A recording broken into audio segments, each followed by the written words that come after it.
be back.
Okay. I'll get my VR ready.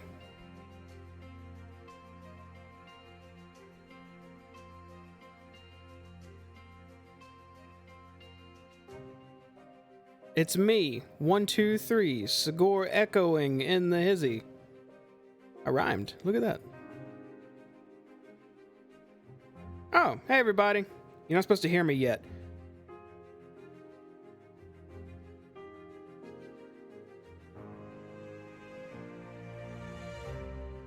I'm taking my voice away for another minute, 13 seconds. I'll be back then.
Hello, everybody. Welcome to... Oh! Oh my god! Everyone's all over the place. It's God, my head. Wait, I'm just. Can I come up here? Hey, everybody. I can fix it. Hold on. I can and fix I'm just this. What, dude? This is There's crazy. that. Wait a minute. Let me lean up a little bit because now it looks like JD's head is on my body. Ooh. Wait, no, that's not right. Which There we one go. of us is Nick Cage and which one of us is John Travolta? Oh my God! Yeah, it's like you they took his face. Oh. we can Yeah. we can name the movie Face Off. I found Face. everybody almost. Wait, you gotta do face slash. Um, How you gotta do Hey, it. everybody. How you gotta do it. there we go. The movie that's so awesome, but it just completely deteriorates the more you think about the science. you can't. That's the thing. Those kind of movies, you can't think about the science. If you do, it God just takes the help fun you. out of it. I forgot when we're missing a player, my cameras go crazy. So as you can see, Stab is just a 2D inanimate picture tonight. He will not be with us tonight. But welcome, nonetheless, back to another episode of Descent into Avernus. I am Sigor, dungeon mastering for the evening, and we are joined by our players Ernie, JD, and Robbie, aka Elgin, Hayes, and Doya, for another night of fun shenanigans. How's everybody doing? Pretty Doing good, man. Yeah, Doing good. Yeah. I'm good. That's good. Had a good weekend out of town. Yeah. Aramil got married, so that was fun. That's right. Good time Aramil's, there. that's one of our Thursday players. That's our ranger. He's married now. He's Yeah. been counting it down for, I think, since the 180-day mark, consistently Oh, every wow. week. Longer than that. So Longer than that. longer than that. So Oh God. that deed is done. Unfortunately, I wasn't there, but I got to get caught up on that a little bit later. Avernus related stuff. Who wants to talk about what happened last time? Anybody? I can. I talked volunteer? about it last time, but if nobody else wants to, I will. All right. No one's jumping for I joy. will. so- I will Oh, give the floor to our resident sorcerer. all right, Hayes. Let's hear it. Okay, so today, session 16, I believe, if I've kept up correctly. Last week, we began very early in the morning. We woke up, and during the night, I had a dream about a delicious breakfast and lunch and dinner recipe for the Elfsong Tavern.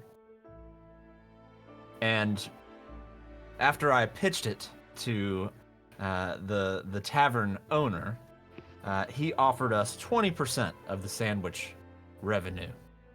While we were sitting there, we kind of started talking some trash about Gargoth and the shield, and that we were going to throw it in a volcano, or just, do whatever with it.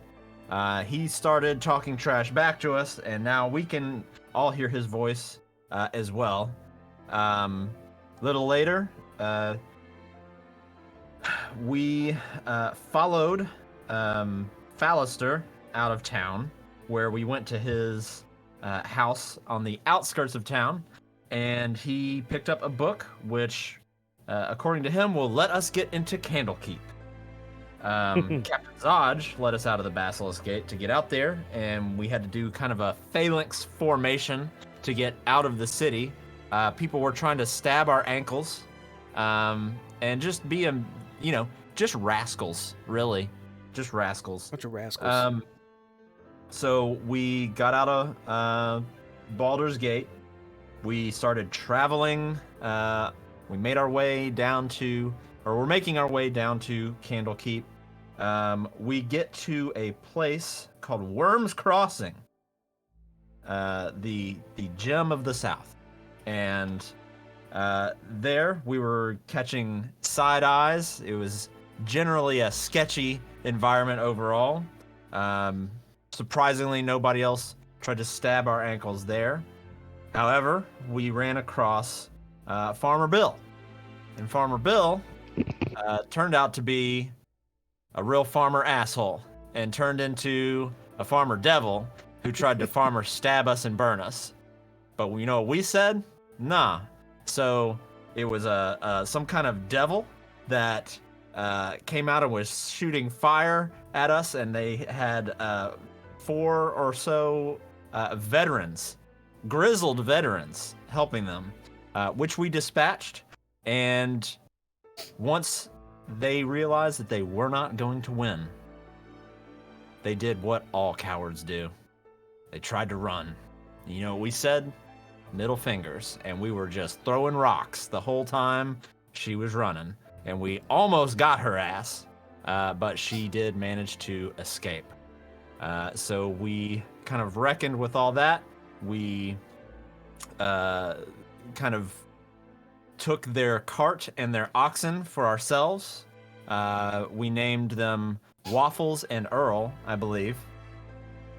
And then we slowly began setting out further south to Candlekeep.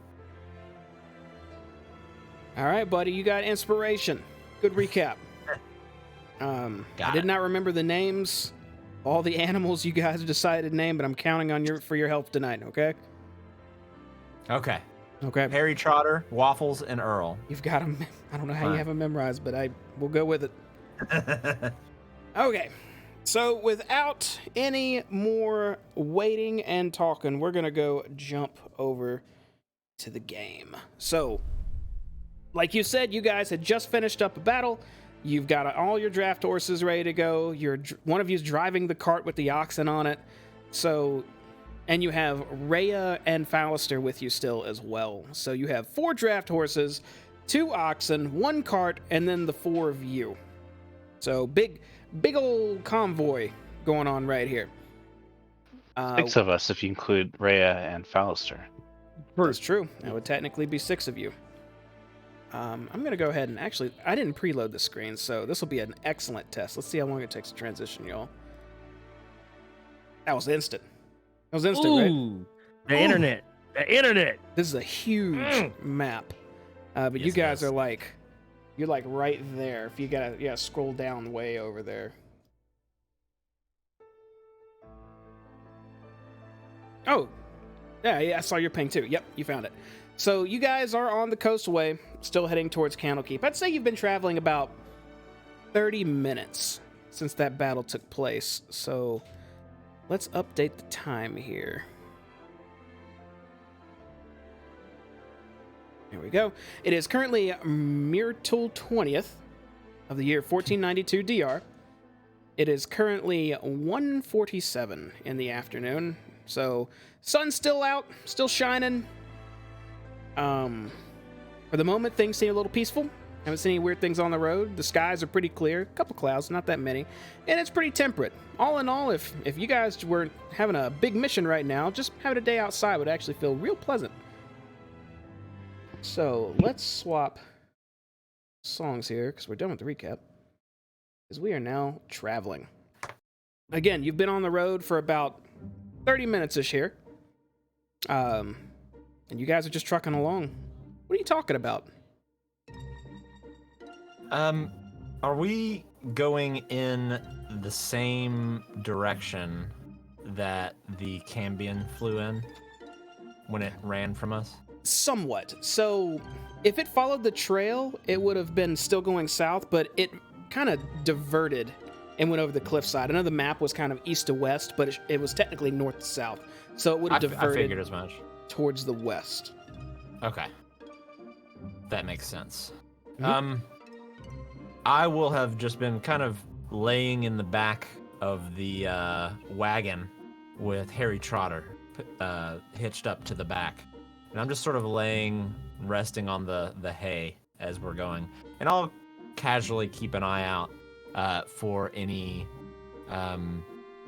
flying rascals or any ground rascals that might be coming up behind us. So I'll turn to or I'll kind of yell up at Elgin and Doya. I'll keep an eye out back here for any other rascals that come our way.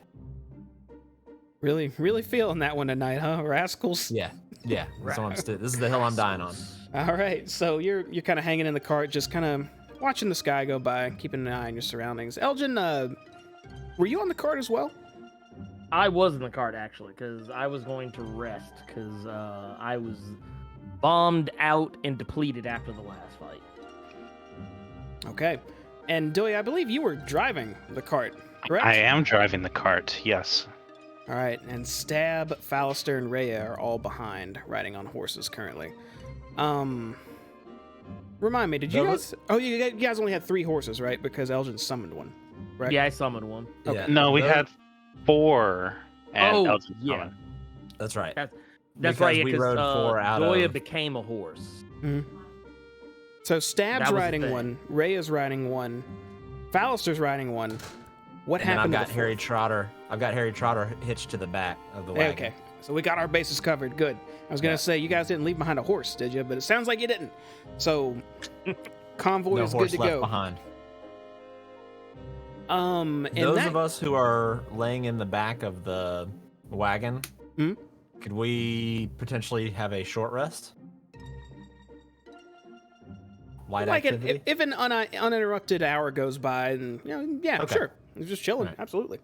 We're only 30 minutes though. I'll wait till you tell us. Yes, please. Sure, I'll make it super easy for you. Another 30 minutes pass uninterrupted. So if you were just chilling doing nothing, you can go ahead and gain that short rest. And Have unless we you guys passed- interrupt me, I was going to ask, have we passed any more traffic along the way? you actually haven't seen anyone in a good bit now. Last 30 minutes, no one. I like this music. Doyle would like to be on the lookout for people with swords who maybe look a little shifty. Okay. I'm looking out for the shifty boys. Let's see. Okay, so unless you guys are doing anything else, I'm gonna make time go a little bit faster for a short bit. Is there anything else anyone's doing other than that short rest? Who could? If you're driving the cart, that's not a short rest, Doya, by the way. I understand. I'm in good shape. My only thing would be I'd like to ask the 2 guys in the back, so what do you think about that demon? Well, I believe it was a devil. Yes, it was a devil. But I think she was a she, right? I would like one. Do we know?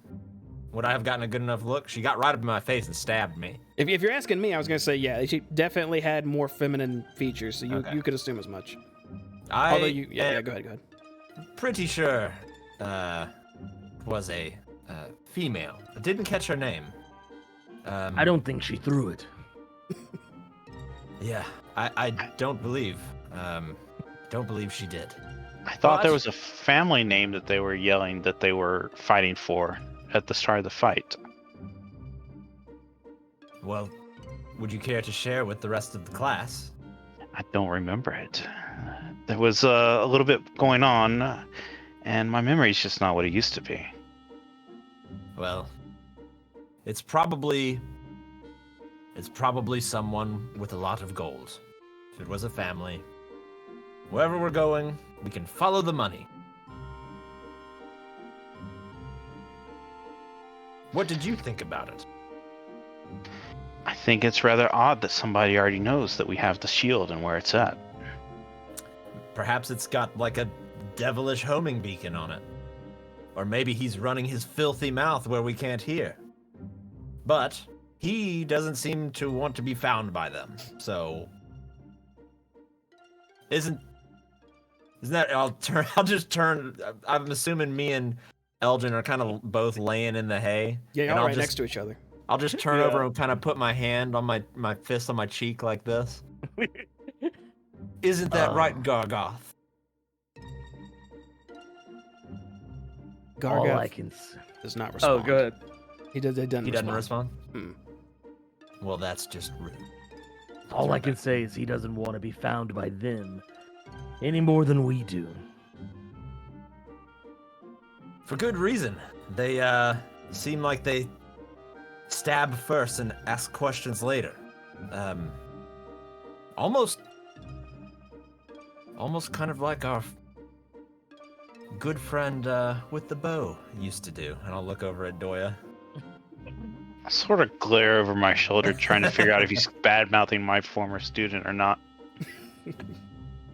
No bad mouthing. I'd hold my hands up. No, not saying anything. But he did have a bit of a reputation for yelling a command at the same time that he was letting loose an arrow. I'm just stating facts. One that I'll concede. He was a bit of a hothead.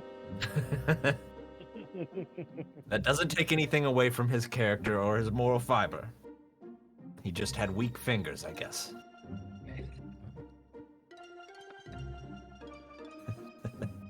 Oh, I love you guys. The feeling is mutual. I do want to take a moment, if we can. I actually do want to consult with Gargoth about the Cambion Sure. and see what exactly he might know about the our assailants from the previous battle. And tell him sharing is caring. And yes, I also, yes, I also will say that as well. Sharing is caring. What do you say to your shield? I say, Gargoth, I have a question, and I would hope that you would share your answer with the class. Who was that Cambion? And what master do they serve? You hear a voice, deep, raspy voice in your head. As do you, Hayes, and Doya, and Stab. And it says, "Seekers of the shield, seekers of me. They want me back to store on some damned wall." Like an ornament, a decoration. Or more like a trophy. A slow process of corruption, no aid to me. Corrupting you.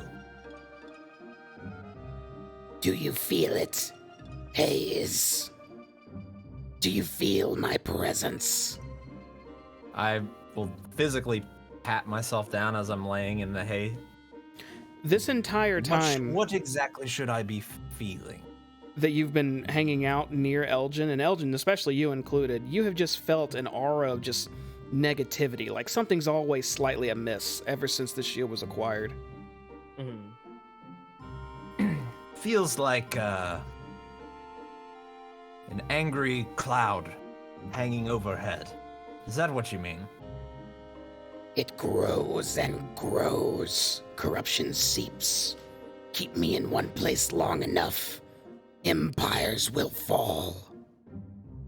Oh, That makes sense. This explains the conflicting stories about Lady Van Thamper. Remember, Hayes. Remember how at one point we were told that Lady Van Thamper didn't treat with demons and didn't seem to care for them. Even Thirstwell gave us as much, but we get there, we find something completely different. we found a whole bunch of weird things down there, most of which we still have really no idea the full extent. Right. Okay, so the people who are searching for you, they're trying to bring you back and put you on a shelf in an attempt to corrupt something else? They seek to corrupt all, gain power, gain favor. From me, And I may not be able to help. but they don't want you. Well, let me ask you this. Why are they so hell-bent on getting you away from anyone else then, if they don't truly need you? Control. Power. I am far capable than simply blocking your enemy's weapons. You will know soon, Paladin. Return me to my home. I will show you. Well, definitely better than leaving you in Baldur's Gate. No telling what level of corruption we would have faced had we not taken you from there. Elgin, do you remember how the shield got there? Underneath the Van Thamper Manor. Vaguely. What was that chap's name? The one Rhea killed. That one. Started with a. I'll pull out my book and I'll start. I know I wrote it down here somewhere. Was it? No, it's not Thirstwell. That's the brother. The one that killed himself with the poison. Yes, that one actually. Didn't he say something about acquiring it? I mean, he was the one who was basically worshiping the damn thing.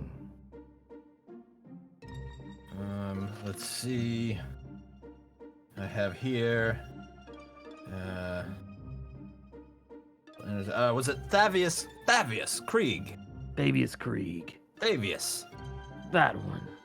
Also, I'd just like to make a note that here in my notes, I have the shield written down here, and evil with about 6 E's. So that's something to keep in mind. Whoa, of course. And I'll close my journal, and I just want to have a look of like, hell yeah, I remembered that shit. But also, I guess while I have the shield's attention, I do want to ask, in the meantime, between now and the time that we reach Avernus, is anything else you care to share with us that we don't know? Any other seekers, any other pitfalls that we can expect in the time between now and then? Unless the Huns seek me again, there should be nothing in our path. That was the name, the Yoon. Are they powerful around here? A noble family of one of your cities.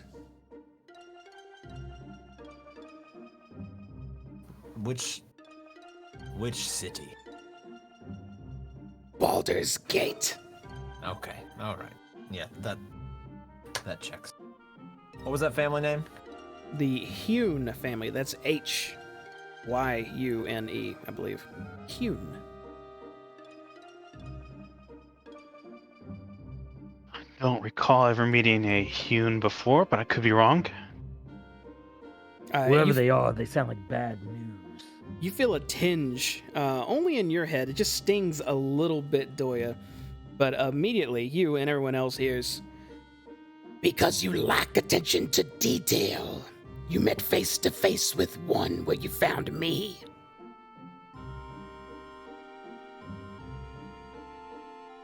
I didn't. I Wait don't a think. minute. Was it the woman? are you asking everybody or are you asking the shield? Oh, just it was open. It was open air. Anybody. Bueller? You hear a voice response again then. No good deed goes unpunished.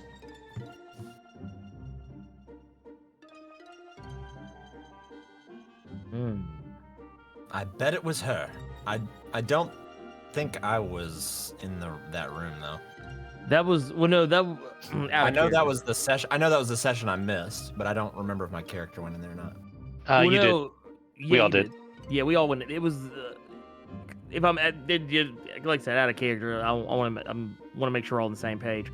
Are we talking about the one woman that was also in prison alongside Follister? That Jamie didn't have a female token for? Yes. Okay. Would be correct. It all makes sense now. Okay. Never. Okay. Back in character. I knew there was something about that woman. Well, it's too late now. We probably could have ended this before it started. Well, maybe not before it started, because, you know, we were down already in the sewers. Well, with true. The devils and the robes. I remember because I had that. Remember, I was making everything smell better. Not to mention, there's also the fact that Elta's sort of already been blown up, so we're definitely a little behind on the curve here. Well, true. More referring to this Cambion in there. Search for the shield. Wait, so how is the woman in the cell connected with the Cambion? Are you saying that her family has hired or made a deal with these creatures? Well, I'm believing this girl is probably a part of the same family. The same one that's trying to get the shield from us. Seems I to wonder why be a she was growing locked. fad as of late. Right, Ace? It seems to be that way. We're a coming deep across chuckle. more and more rascals. They're everywhere.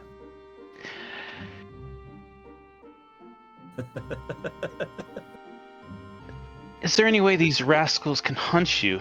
Anything that we can cover up? My influence is strong. Keep moving. It's hard to find. Unless someone has something from one of you. There are magics that track foes that the human eye cannot see. You are never I'm truly familiar with safe. those. I am somewhat familiar with scrying spells. Have any I of us don't know left it. anything? Don't know it myself, but it can be quite powerful. What would they need? Generally, something off of your person, something that belonged to you, or you were attached with, or a piece of your hair, finger. The finger's a little bit extreme, but you get the point. Don't recall any of us leaving enough to help anyone with a scrying spell. I start counting my fingers. Yes, I am good. Could they be locating an object on our personage? If there is that possibility as well. Either way, we're not going to be able to evade them forever. We should probably do as he says. Continue moving. We shouldn't stop for any long stretch of time. We'll have to rest the horses at some point. Oh, yes, but we shouldn't dilly-dally in one town or another for more than a day if we can help it. Well, if I remember correctly, I don't believe there's much of anything left between here and Candlekeep, at least from what I could see from the water. There's got to be small towns every little bit for the weary traveler to stumble in on the road, though. Those don't count.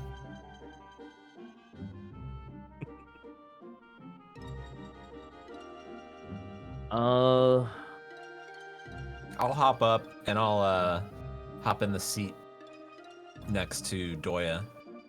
I'll kind of climb over the back without stopping the caravan here.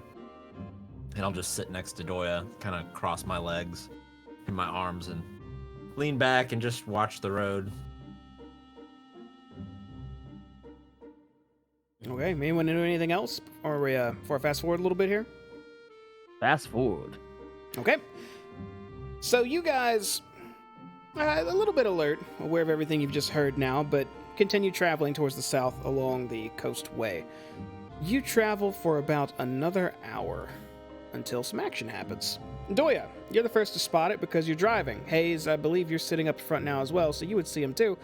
Down the road, you see another figure coming in the opposite direction, on the right side of the road where he's supposed to be. He's not like charging at you, but it looks a little strange.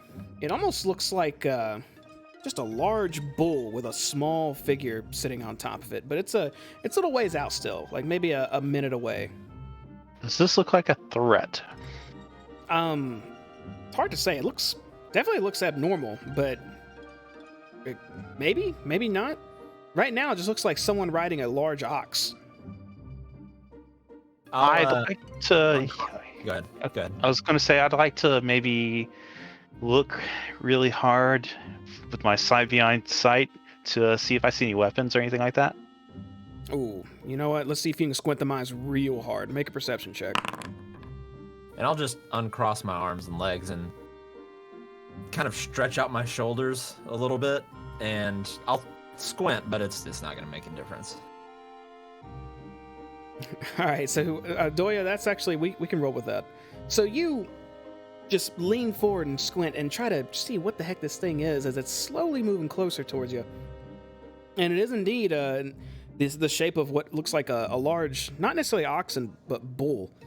And on top of it, the figure is smaller than a standard humanoid.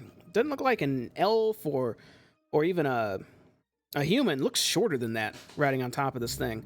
And it seems to be wearing a large hat, pointed hat, but you can't see any weapons or anything from where you are. Is that a gnome or a halfling riding a bull?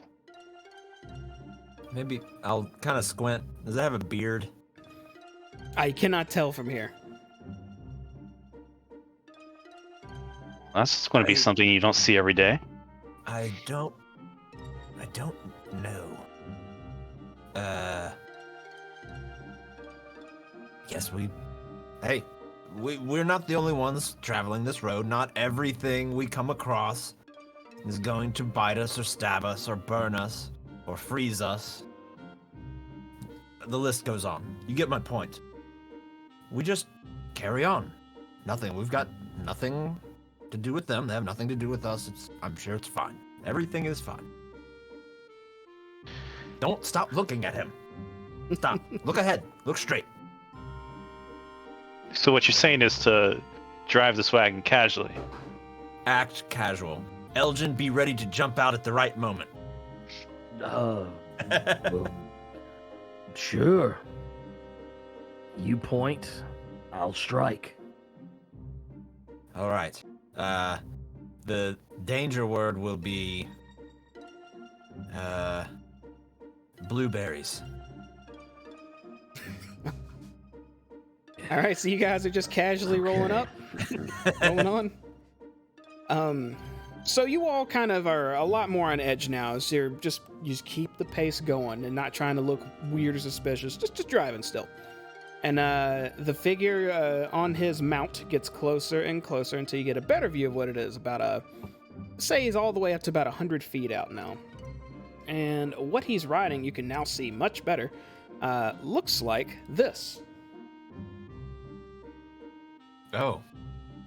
As it gets closer, it's not that big on the world, clearly, but as it gets closer and closer until it's about 60 feet out, the figure on top is now clearly a gnome, dressed in what looks like wizard's garb. He's got a pointed hat, he's wearing a cloak, his mouth is mostly covered as well, and the side of this thing is just loaded with sacks and satchels.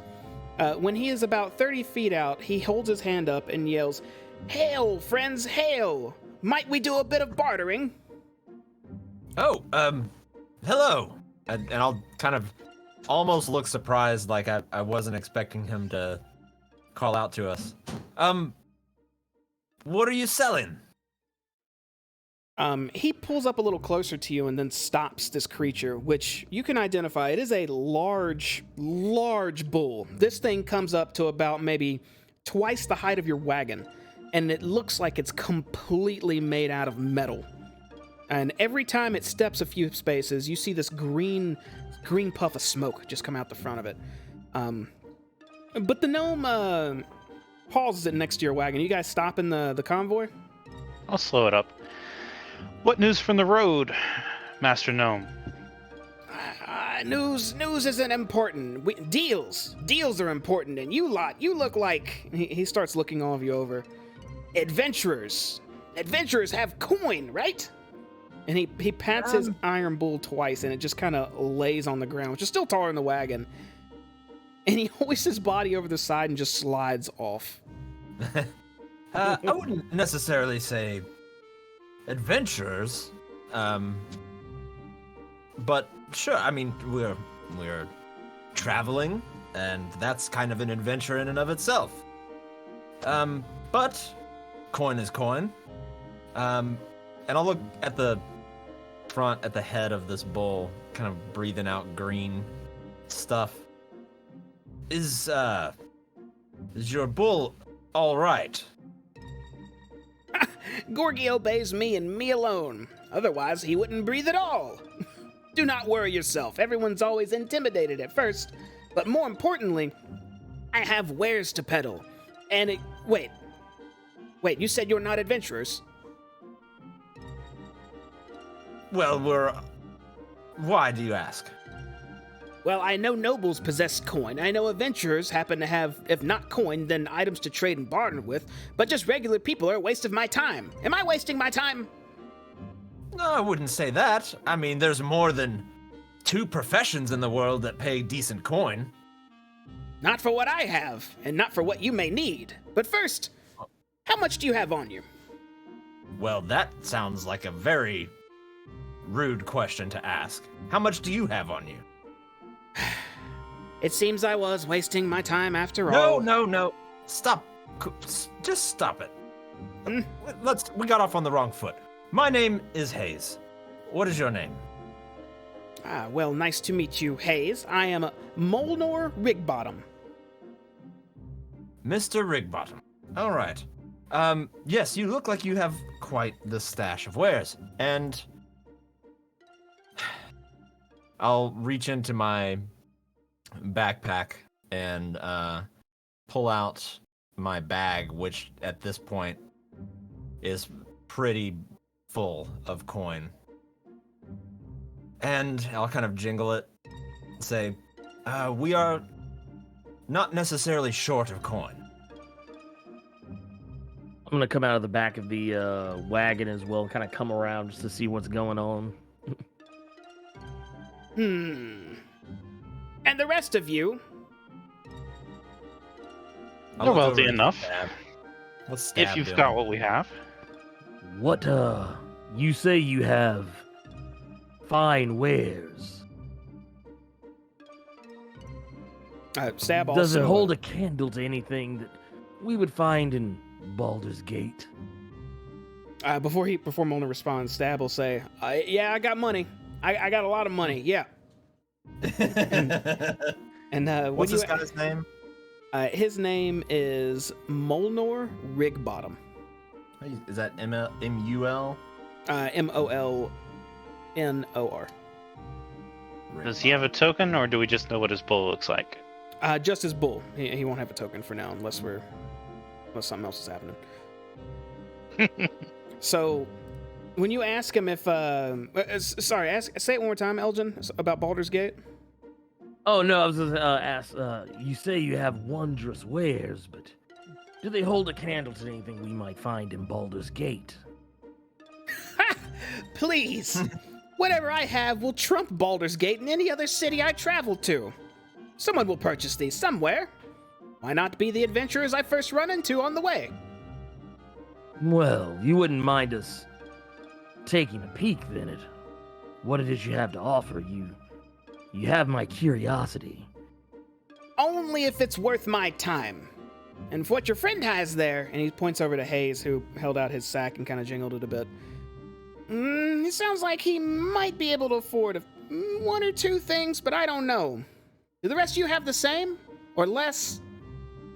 Well, I'm gonna reach to my coin pouch and say, well, I'm no rich man, but I have coin. All right. We don't get to be world trotting adventurers, just advertising our wealth to anybody we see on the road. He said it way better than I did.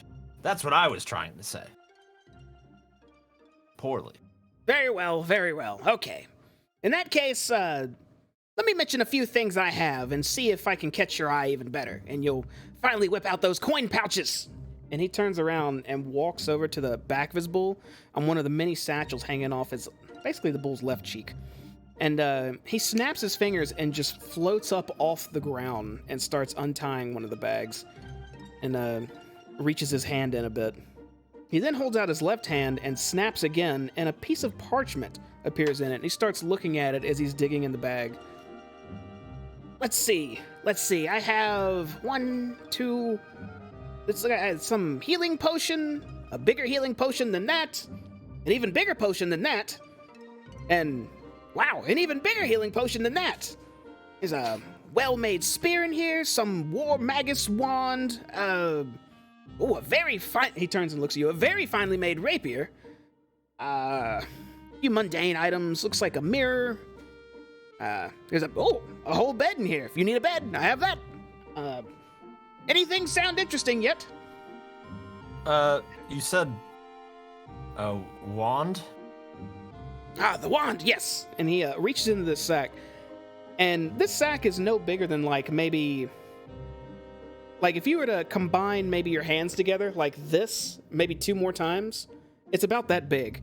And as he reaches in, he just pulls out this wand about as long as, maybe from your elbow to your hand.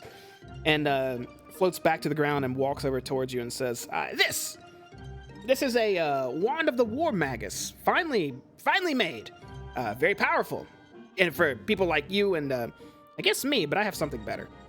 Are you interested in this? Perhaps. What is it exactly this wand does? Well, some spells, normally you have to fully see your opponent, right? But oftentimes they hide behind trees and bushes and rocks. Well, with this, it somewhat negates that. Interesting. I'll hop off the wagon and walk over towards him and sort of brush myself off a little bit. Is he just standing on the ground? Yep. Or is he up on the bull or anything? No, he's just standing on the ground near your wagon right now while his bull's laying I'll down. walk over to him and I'll lean in and kind of take a closer look at it. Does this thing look legitimate? Make an investigation check for me. Okay. Boy. Yeah, looks good. Yeah, it looks about as good as it can. What do you want for it? Oh, for this? 1,320 gold.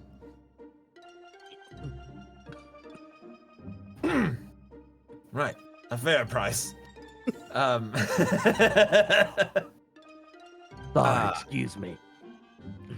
Well, perhaps I may have something that would be interesting to you. Yeah, absolutely. If you... maybe I sized you up right and you are adventurers. You can trade then. What do you have? I will open my backpack and I will pull out... I'll make a bit of a side glance at Fallister, hoping he doesn't see this 100%. I will pull out both the Apocalypto book and the red leather spell book that I have, and kind of have them stacked on top of each other with the bindings facing out. And I'll hold them out towards Molnor. Make a sleight of hand check for me while you're doing that. Okay. It's not going to be too difficult. Okay. So you take these items out, and Ray and Faust have been quiet, even while hearing this voice in their head this whole time, but they're kind of just watching, and all you think they see is you take this book, 2 books out, maybe 2 books, maybe a book and something else, and face back to Molnar. And what are you doing with those 2 books? Would either of these be of any interest to you? One looks to be rare literature. Could be valuable. The other one's not marked. What is it? Seems to be a book of spells. Interest you? Slightly. He looks you up and down. I'll undo the binding, and I just want to look through, because I remember I have it in my notes that I read through it earlier when we were taking a short rest and lunch and everything. Would I have been able to make out any particular neato spells in there that I could just rattle off? I'm not trying to deceive him. I'd only want to do it if it was like if I legitimately caught it. I can't learn spells, but think I can read. Do you know all the spells that are in it currently, or did I just tell you to write down a red spell book? You just told me to write down red leather spell book. Okay, it's back. I feel like we were supposed to fill that out, but it's back here. Yes, Hold on, we let were. me find it. Because there were some decent spells in that thing, and that's when you guys defeated... It was that lady in the Dungeon of the Dead 3, I believe. Is that correct? Mm-hmm. Okay. I'm gonna have to dig for it for a moment, but there were a couple in there, and I'll say you just kind of name off a few of the higher tier spells that were in that book. As Molnar says, I could probably sell that for a decent price. I wouldn't have any utility with it, if I'm being honest, likely, given your... Unless you somehow stole that book. Did you steal that book? I did not. Okay, so you maybe found it on a corpse, or someone gave it to you. As long as it's not stolen, doesn't matter. I'm just trying to see if... You didn't write this, did you? No, I'm way too dumb.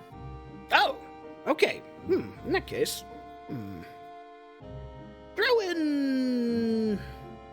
Throw in 200 gold. We'll have a deal. Fair enough. I'll make that deal.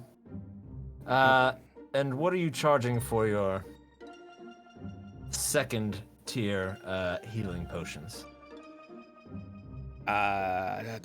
Second tier. You mean the greater healing. The greater healing potion I saw. 165 gold. All right, 365 gold then. Excellent. He holds his hand out for the books. I hand him out. And he hands a wand of the War Mage +1 to you. Yeah. More knowledge. Excellent. And a potion as well. Any of the rest of you? Nothing caught your fancy? I'm going to have been observing this whole trade situation go down. And I'll step and go, what about us a little bit more attuned with nature? Attuned with nature? I don't think anything in there had anything, I think a nature person would enjoy. He looks at his list again as he's walking back to his little, one of the satchels specifically on that bull, and floats up in the air and just puts the books inside while he's looking at this piece of paper.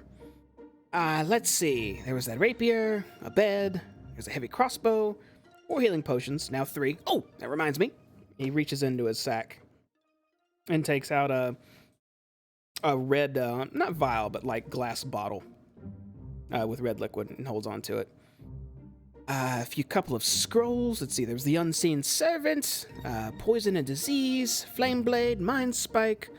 There was the Mirror, and that very well-made spear. Nope, doesn't come to mind. And the potions? Just healing ones? Yes, all 4 of them. Or 3 now. As he just, Three this now. time he just floats right over to you, Hayes, where he's making eye height contact with you and holds out the potion. Yeah. Thank you. I'll put it in my pouch. What I do, I'm gonna look at something in there, but I haven't determined whether or not I'm gonna pull it out yet or not. Okay. Scrolls. Anything interesting among those? Unless what I named caught your interest, that's all I have for now. What did you mention? You were kind of high up there. Well, there's Flameblade, Mind Spike, Unseen Servant, and what was that last one? It was finding something. No, it was detecting. Detect poison. Yes, and disease. A shame. Nothing terribly interesting. I thought you said you were a purveyor of fine items. I absolutely am. I must go for something a lot weaker than in my young days. And I'm going to go ahead and hop back up onto the wagon. He kind of tilts his head up to you and looks you up and down and says, you follow the druidic arts, don't you? Obviously. Well, if you would like, I can go pluck a tree branch and sell that to you instead. A comedian, too. Interesting. Well, I bid you no ill will, but unfortunately, I would be wasting your time, it looks like. Blunt and upfront is the way I prefer things. Stab actually calls out and holds his hand up in the back and says, hey, how much for the rapier? What about that rapier? And to which Mulder turns to him and yells out, 4,430 gold. And Stab goes, okay, never mind, I'm good. All right, thanks though. To do stab people itself? Well, it's very, very well made. You could say it has additional properties upon contact.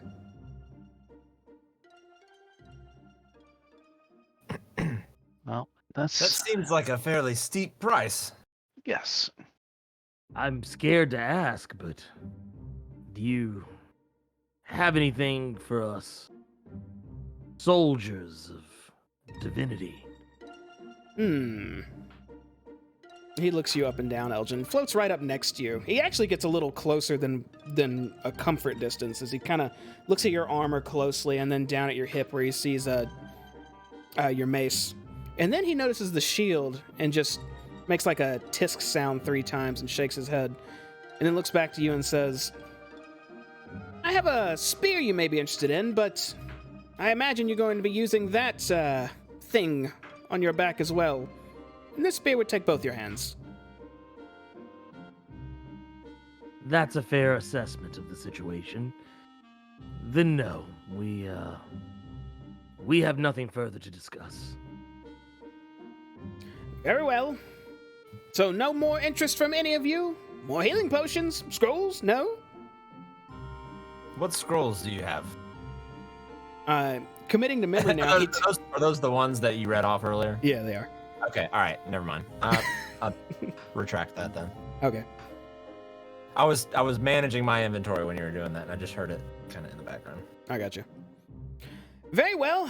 The rest in Baldur's Gate, then. And he floats back to his bull.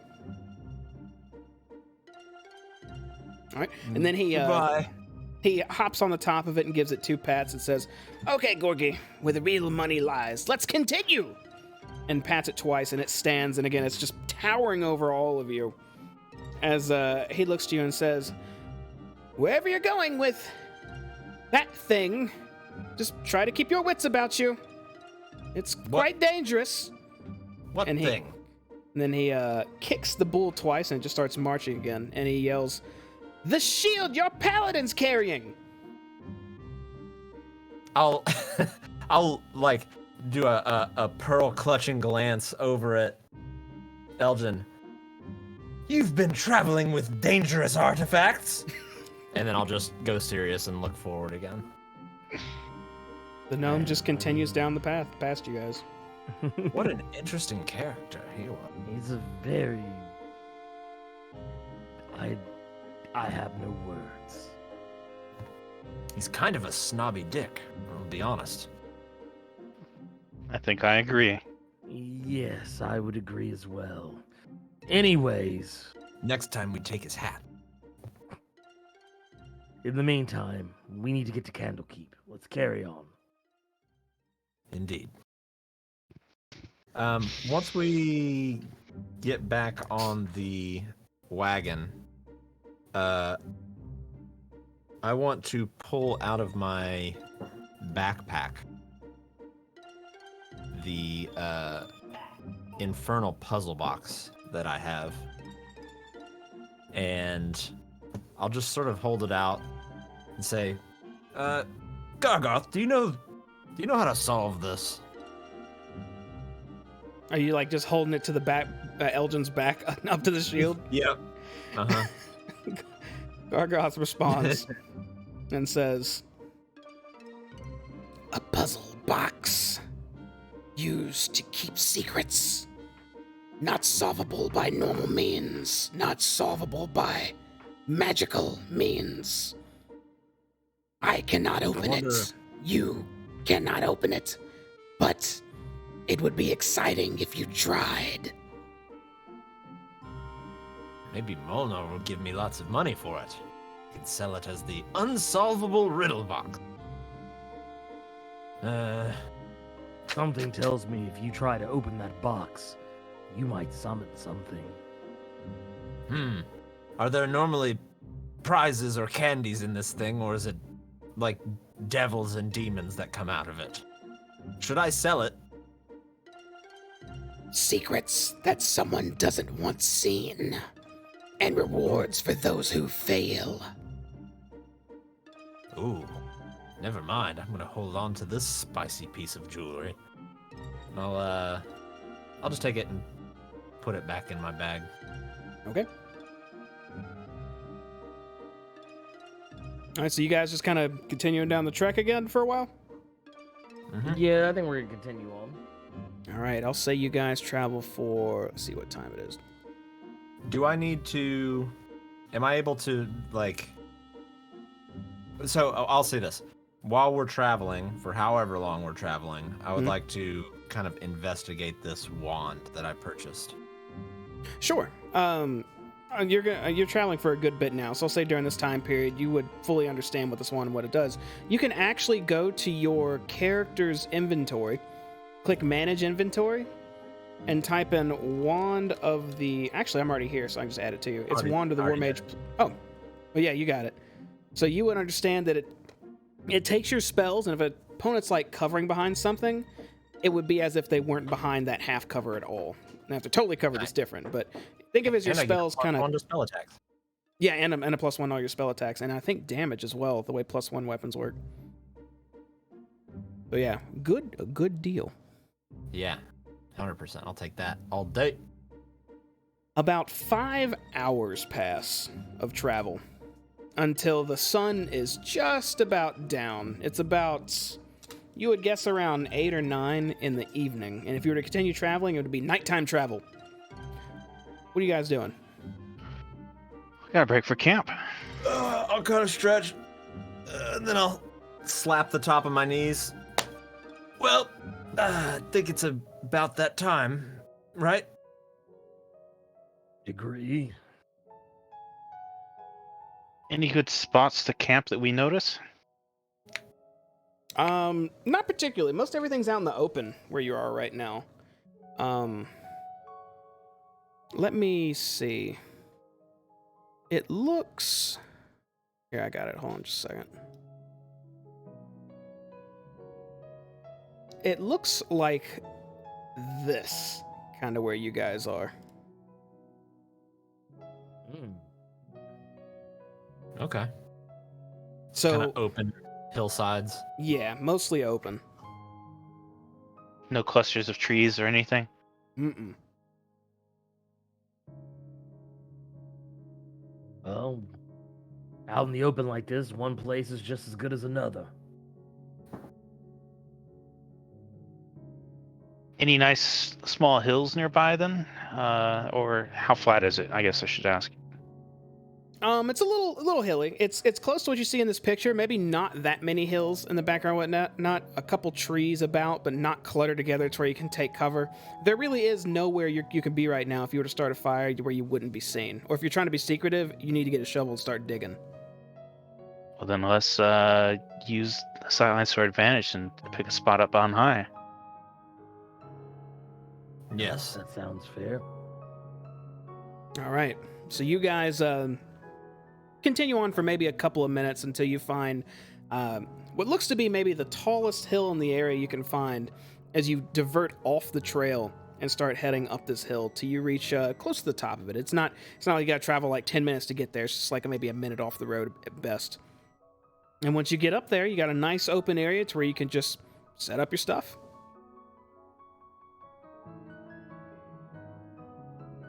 All right, I'll. Were we able to get the wagon up there? Yeah, it's not like a steep hill, so you could just kind of trek along up there with it. Okay. Once we get to where we're going to kind of make camp, I will unhitch the oxen from. Well, I'm gonna basically undo them from pulling the wagon, and I will put down. Let me make sure I've still got these. Yes. I will take some pittons and kind of stab them into the ground and stamp them down with my foot. And I will tie the oxen and Harry Trotter off to. I'll put 3 of them down and tie the oxen and the horse to one each. Okay. So you're securing all of your traveling animals here, getting all those horses tied up to those pittons and whatnot. What's everybody else doing while he's securing your rides? I guess I'll start in on seeing if I can gather some firewood or small brush that'll burn good. Rhea will actually join you to do that as she walks with you to go find some what could be kindling and basic firewood nearby, which there are a couple trees, so you could find a few things. Stab's kind of just hanging out near you. Hayes just kind of watching you work. He has that. Hey, buddy, if you need me, you just let me know, okay? Like look on him, but he doesn't say anything. When I notice him, I'll turn around and say, if you don't mind, if you would perhaps go help and find some wood for a fire. Oh yeah, sure. I just you know, buddy, I got to be near to help you, right? Can't leave you hanging. Absolutely. I appreciate that. You are a gem. He turns and jogs to catch up with Rhea and Doya. What are you doing, Elgin? I'm going to. You know what? I'm pretty much just gonna kind of keep an eye out while everybody's doing their thing. I'm not gonna keep my eyes peeled. Just kind of see if I spot anything that might strike me as problematic for what it is that for this area. Like, if I notice any any areas that would probably be easily someone could easily sneak up on us. Okay, you guys are kind of at the top of a hill, so you can walk around and get a good sight of everything around you. But I'll say you're actively looking around for anything that might approach. Are you just continuing to do that? Or are you just checking for now, or is that something you're continuing? I'm checking for just for right now. Just like if I see any like I guess for Blackbird put it, like if I notice any anything strange off in the distance, or like if I notice anything that might be looking like it's approaching our area, or anything that might look like it might be a problem if we try and camp here. Okay, make a perception check. All right.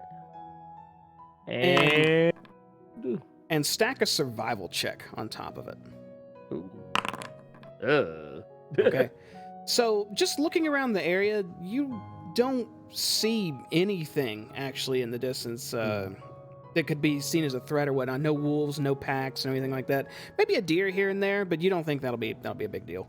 Okay. As far as anything that could approach, just looking in the area you're in, you can't really tell if this is an area where animals tend to travel through.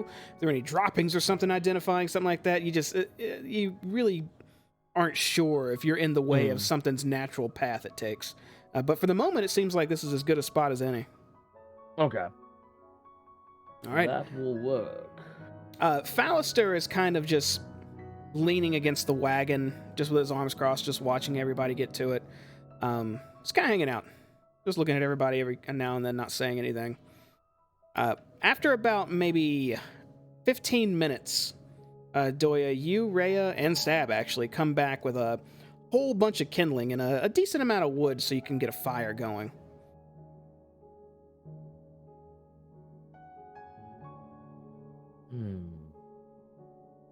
Once the kindling and stuff is put in place, I'll just kind of reach out my hand and light the fire. Okay, and when you do, the fire just engulfs this kindling, and you have a legitimate campfire out here on the open prairie. It's actually very peaceful for the moment.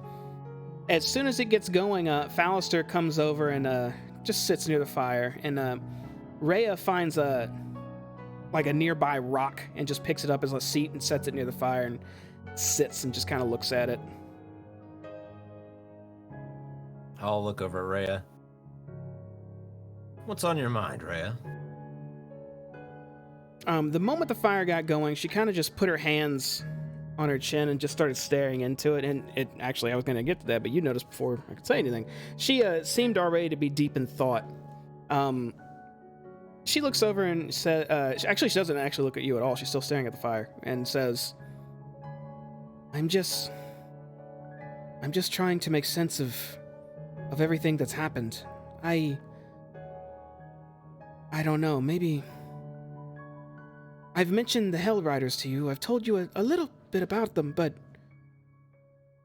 maybe if I told you everything I knew, maybe there's something I'm missing. I would love to know more. Stab makes his way over near the fire and sits as well. Doya and Elgin, what are you two doing? I'll be close to the fire. Yeah, more or less. Okay. Close Doya? enough to hear. I want to kind of keep an eye out on things around. Okay. Stab will start taking out one of his rations and snacking on it as well. He's kicking it. So, Rhea takes a deep sigh and says, well, I don't know what to think of it now, but let me tell you how the Hell Riders even began. It was over a century past that the great troubles began. Fiends roamed the lands to the north and west of El Terrell. Fields were despoiled, livestock slaughtered, homes razed, people dragged off to a terrible and unknown fate. Terror gripped all of everything. The city's cavalry rode across the land, striking down whatever fiends wherever they found them, but they suffered fearful losses. It was never enough. For every fiend they destroyed, it seemed as though two more just appeared elsewhere. The ruler of El Terrell, the High Rider, asked his people to pray to the gods for aid, and to everyone's astonishment, a mighty angel entered the city just the next day. Her name, and she kind of lowers her head a bit while squinting into the fire and says, was Zariel, which means companion of light. The prayers of El Terrell had been heard and help had come. Zariel located the gate through which the fiends were entering the natural world on the fields of the dead west of the city. Zariel declared that she would lead the cavalry to Avernus, destroy the infernal hosts amassing there, and strike a great blow against the forces of darkness. The High Rider sent out the riders of El Terrell, now numbering many thousands with Zariel at their head, riding a great golden mastodon. With a great cry, Zariel and her army charged through the gate, and the legions of Avernus trembled and buckled, but did not crumble. Zariel was defeated, and the remnants of her army returned to El Terrell, overcome with grief at the loss of their glorious general, but confident that the lords of the Nine Hells would think twice about threatening El Terrell again. There were great celebrations to honor the valiant knights of the cavalry, and they were known as Hell Riders from that day on. And she takes a deep breath and says, And as you know, the companion turned to whatever that thing was. Now Elturel's gone.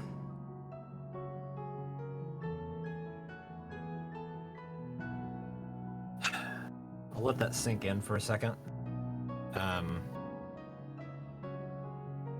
I'll look back to her. So, where is Zariel now? Maybe dead, maybe trapped in Avernus. No one knows. When the riders return, from what the stories say, it was a celebration at their victory, but how could that even be true when the companion has betrayed us? How long was it between when they returned and when the companion, well, you know. The companion was... I might be mixing the two, but there are two stories here. One of the Hell Riders pushing back the forces of Avernus so they stopped coming through the gate and terrorizing the land. And the companion that drove out a vampire lord that took over Elturel in the year 1444. That was some 50 years later, I think, than when the Hell Riders went.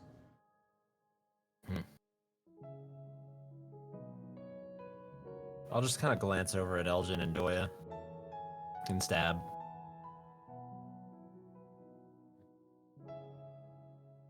What Stab's do you just- guys think? She's just chewing on some food, just looking. Sounds right. I'm just kind of sitting there absorbing what Ray has told us with not necessarily a blank expression, but kind of a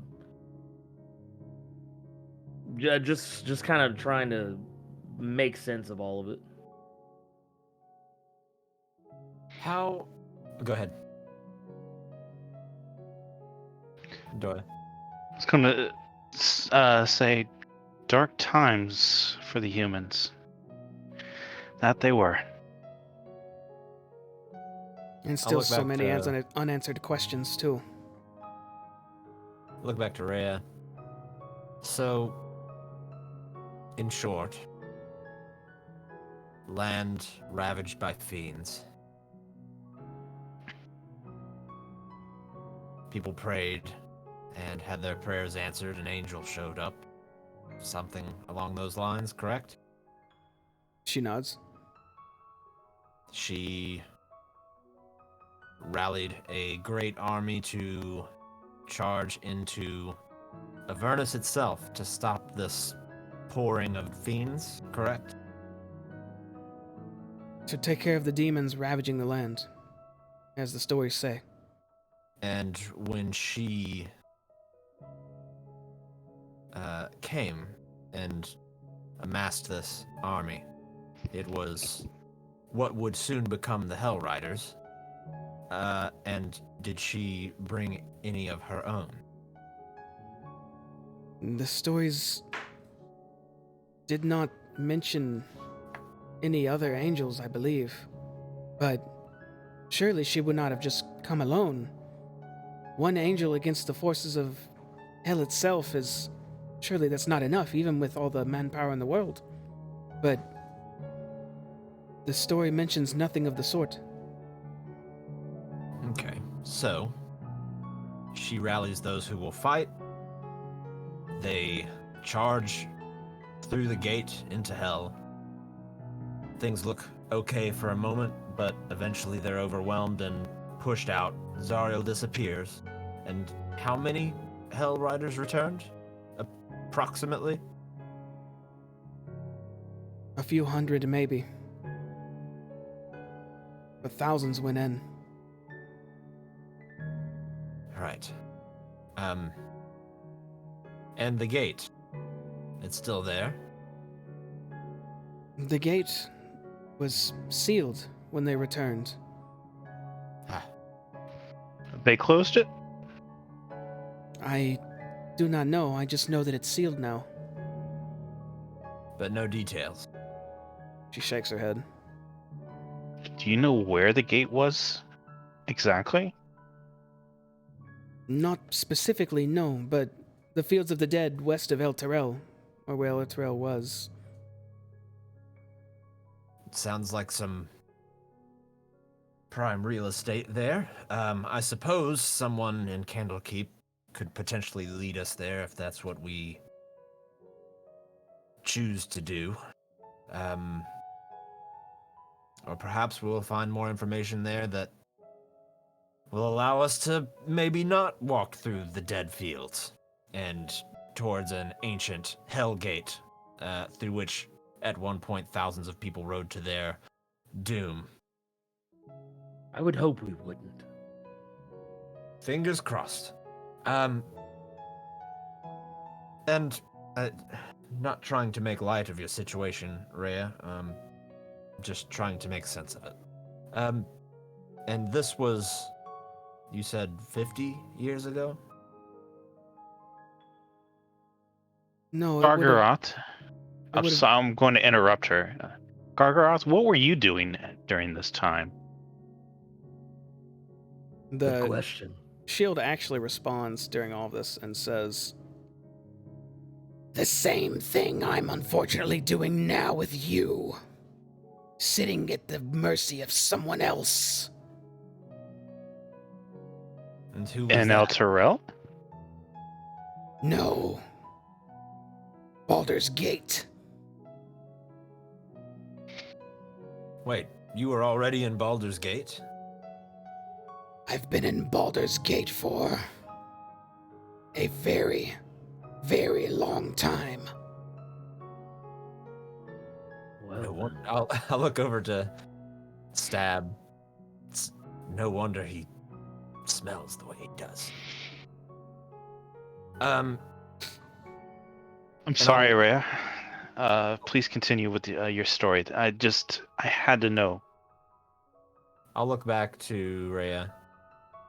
So 50? What did you ask? I'm sorry. This was 50 years ago. I was not born, so... Oh, the companion came to us in 1444, so no, it would have been longer than that. I do not know. Now hold on. The companion. I'm a bit confused. The companion. It came along with Zariel? She shakes her head. No. The companion was a blessing of light, the second sun that floated above El Terrell and drove away a vampire lord that had taken the city. Okay, so what does that have to do with the Hell Riders and Zariel? The companion is what twisted and turned to whatever black abyss it is that ripped El Terrell from the ground. The Hell Riders is... Well, I identify as one, but I am not exactly one who went to hell and back. I am trained as one.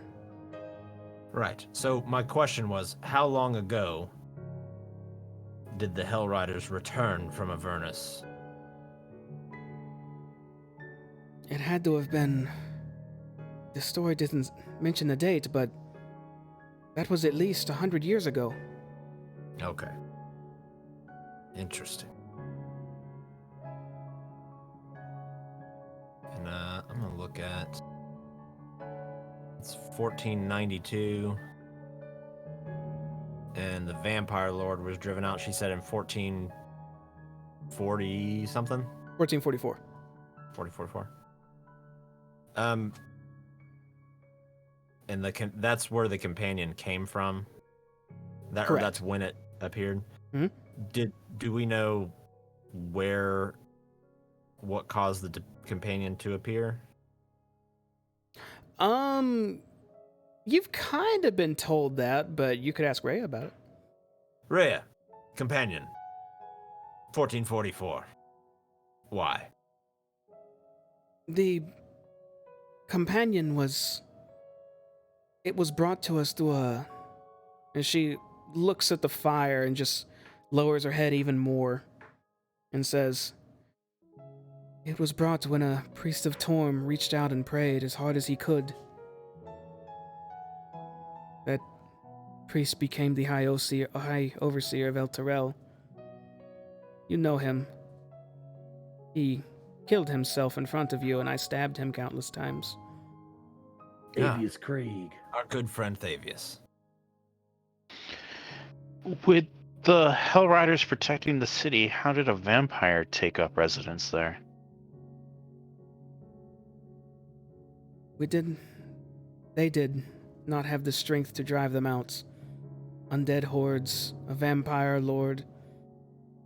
The only power strong enough to deal with a vampire is sunlight, yes? So, Thavius sends the prayers out. Something answers, and the light of the companion joins us. Every time I say that name... I did mention what the name Zariel stood for, yes? I don't believe. Yes. Something about light. Companion? The Companion of Light. I worry, my friends. I already feel like my life is a lie now. And I know the Companion and the Hell Riders events are years upon years apart, but it's all coming together a little too closely for me.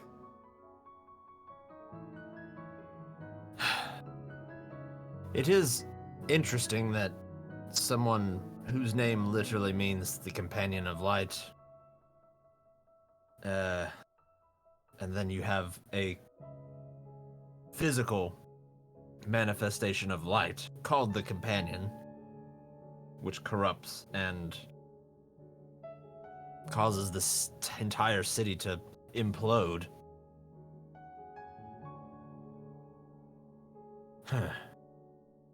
Well, I'm sure I'll have nothing but sweet dreams tonight.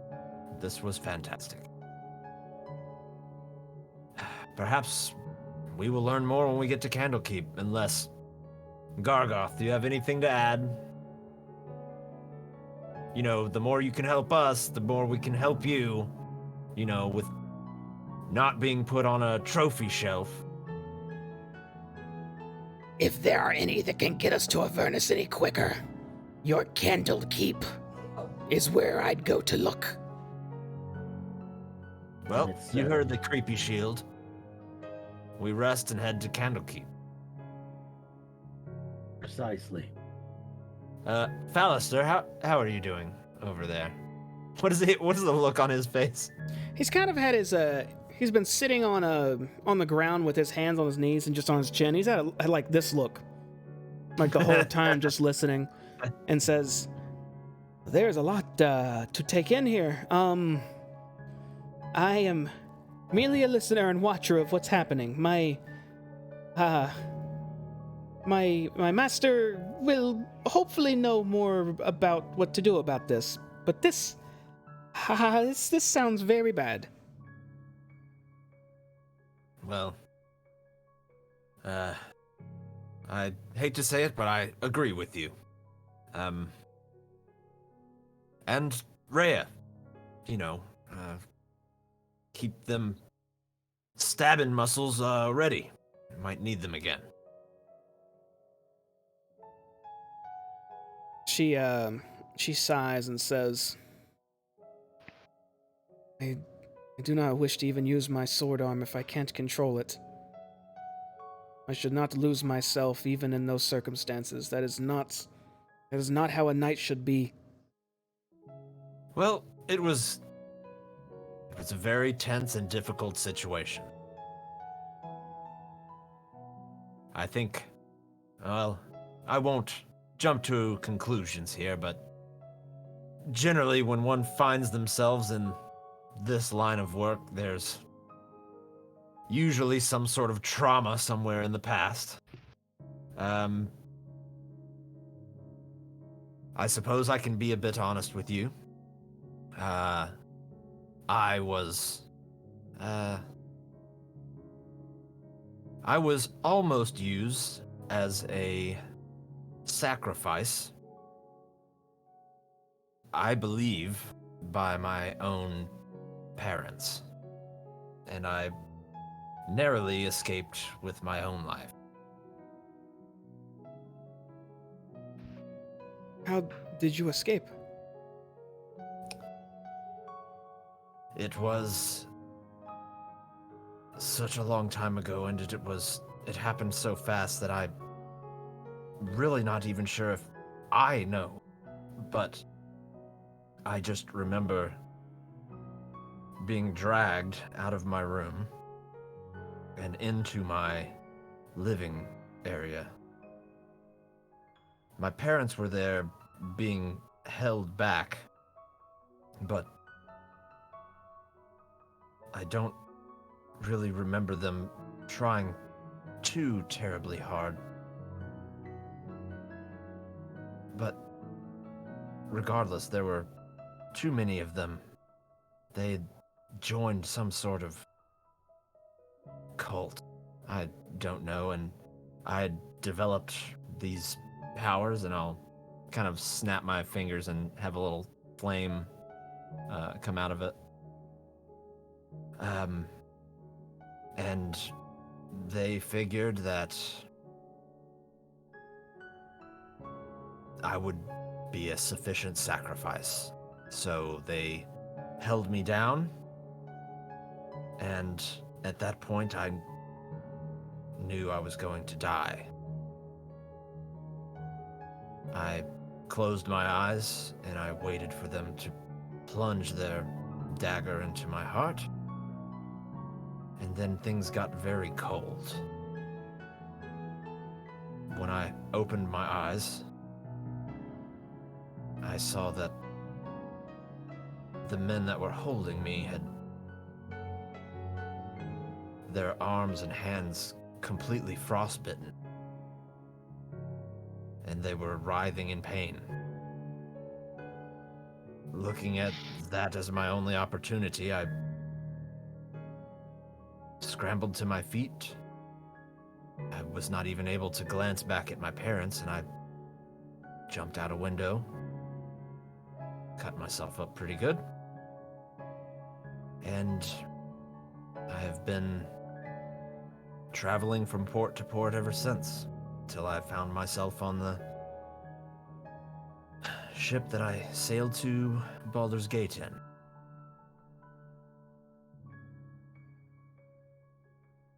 I'm sorry you had to go through such a thing.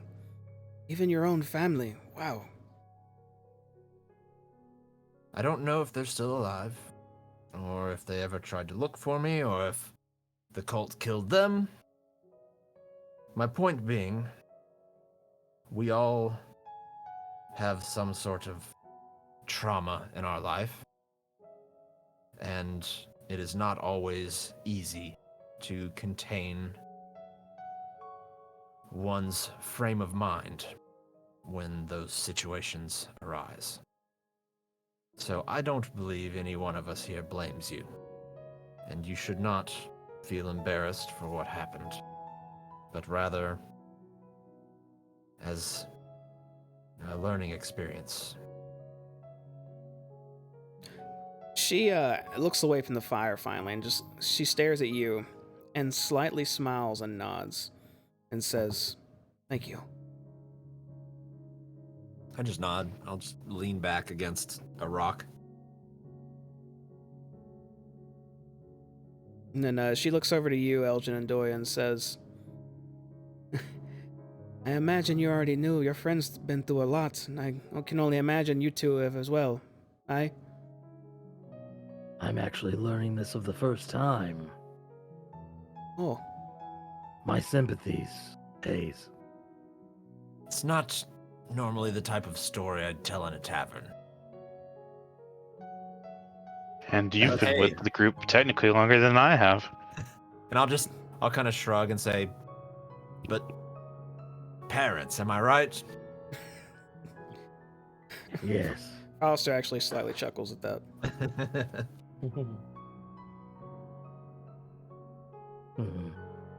Well, we all have our past, but that was definitely something that no one should have ever experienced. I'm hoping that I can perhaps learn more about what happened that day or why I am the way I am. Just remember, the only other thing I remember about that night is it was so faint and it was so fast, a voice in my head almost. Kind of like you, Gargoth, but I don't know. It wasn't as mean. And it asked me if... It's almost like it asked me if I wanted to live. And I didn't say anything. I only had the thought. And that's when everything went cold. So... I don't know. Well, here's to hoping it was merely your latent sorcery powers taking over and not some deal with some giant deity that now owns you, right? And she kind of smirks while looking at you. I'll snap and give her the double finger guns. Exactly.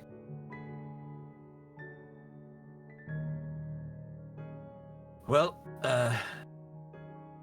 if that's about it, I guess we should figure out guard duty for the night. Who would like to take first watch? I'll do it. I don't mind. No. I'll take the first watch. Right.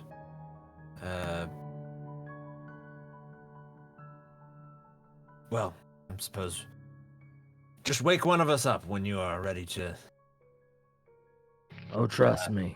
hit the rock. I will let you know. I think I'll stay up just a little bit with the Elgin. There's something I want to check before we go to sleep. That sounds fair.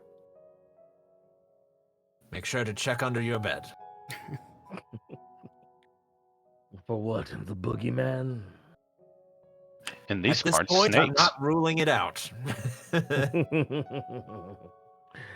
You're not wrong. Well, with that, lady and gentlemen, good night. And I'm still gonna kind of be sitting up a little bit, but leaned back on this rock, and I will try and doze off. Ray and All right. Falster will get their bedrolls out and kind of just position them around the fire. Yeah, I guess I'll use my bedroll almost like as a back and neck pillow up against this rock. Stab's gonna do the same. He will say, if you want me to watch for like 2 hours or something, you wake me up, okay? I'll do it. I'll do my part. And then Of he course, Stab, of course. gets in a bedroll and lays down. Are you guys waiting for everybody to fall asleep, Doya, or are you just kind of staying up for a bit? I'm going to stay up for a bit. What I really want to do is, based on what we talked about earlier, I kind of want to do a detect magic, make sure nobody's marked us with something. Sure. You want to cast it as a ritual, or are you going to use it outright? I'm going to cast as a ritual. Okay. So you spend about the next 10 minutes just focusing this magic. Elgin, you see Doya close his eyes and just go in almost like this trance-like state. While you're still just surveying the area, make sure everything's cool. All your friends seem to be laying down around the campfire resting. All the animals are hitched up and chilling. 10 minutes go by, Doya, and when you open your eyes, they now have a blue haze over them, as you can look around and see any magic aura or any magic glowing within 30 feet. Just kind of looking around the area, you see a couple things glowing already. You can see Elgin glowing in multiple places. You can see Hayes glowing, mainly on his hip. Who else? Stab, his pack is actually glowing a little bit. But besides that, and yourself, I think you have something on you as well. You don't see any other weird magical auras about. Potions and stuff would glow too, as well, I assume. You know what? Yeah, potion would have to be magical. You drink a liquid and your wounds close. So yeah. Nothing looks like it's glowing that shouldn't, though, right? No, not the wagon itself, the horses or oxen, nothing like that. Mm-mm. Very well. Okay. Well, that was a bust, Elgin. Oh. What were you looking for? I was kind of wondering if maybe somebody had slipped something magical onto us to track us. Hmm. Scrying. It would be one way. It'd be the way I'd do it. But then again, not everybody does it my way. Hmm. Well, that's fair. Well, hopefully we can figure out how we're being followed. I have a sneaking suspicion, and I don't want to accuse, but part of me wonders.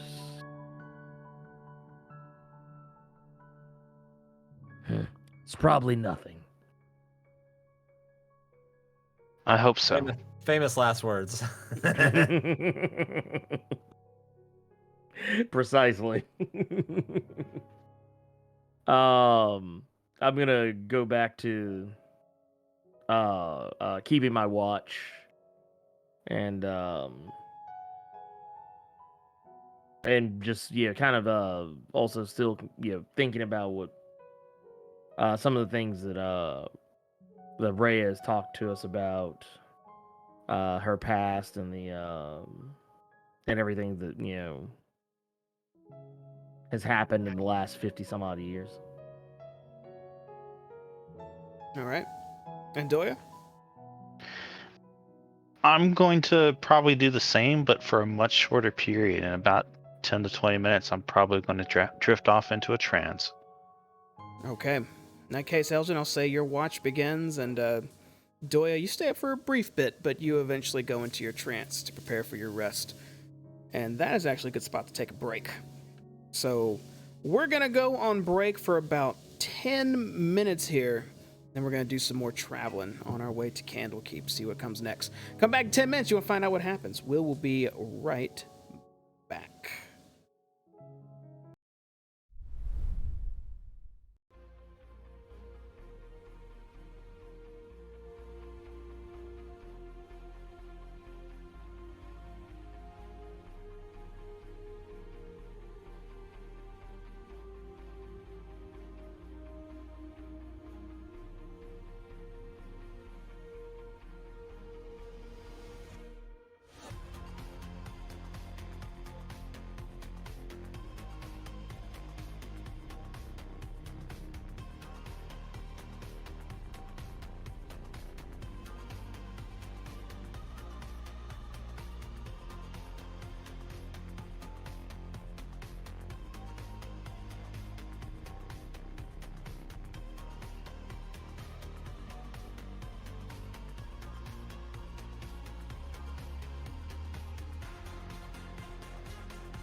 And we are back. Hello, everybody. We're back from our break, and we're ready to get right back into what we were doing, which was going to sleep. So, Elgin was taking first watch, and then after 2 hours, he was going to awake the next person taking watch, and then I believe Doya was going to watch it because he could do trance sleep, and that lets him sleep half as long but get the big benefits of a long rest. Let me save y'all all some time and say all throughout the night, there's no shenanigans. You take your watches as normal, no one's interrupted, everybody can gain the benefits of a long rest. No rascals came in the night? They did not. No rascals with huge Right. demonic wings. They're such rascals. Nothing out of order, no weird animal sightings, nothing like that. Nope. No animal sightings, no nada at nighttime. Again, maybe a deer or two here and there, but not really. It's pretty quiet. You may have sighted a cricket or two. I don't know if that's important or not. But morning comes. You all wake up, not because of noise, but because the light is slamming on your faces, as it is about 7 in the morning now, 7:30 specifically, on Myrtle 21st. Look at that, the light in there. Damn. Oh, he's fancy now, huh? Trying to be fancy. This guy. All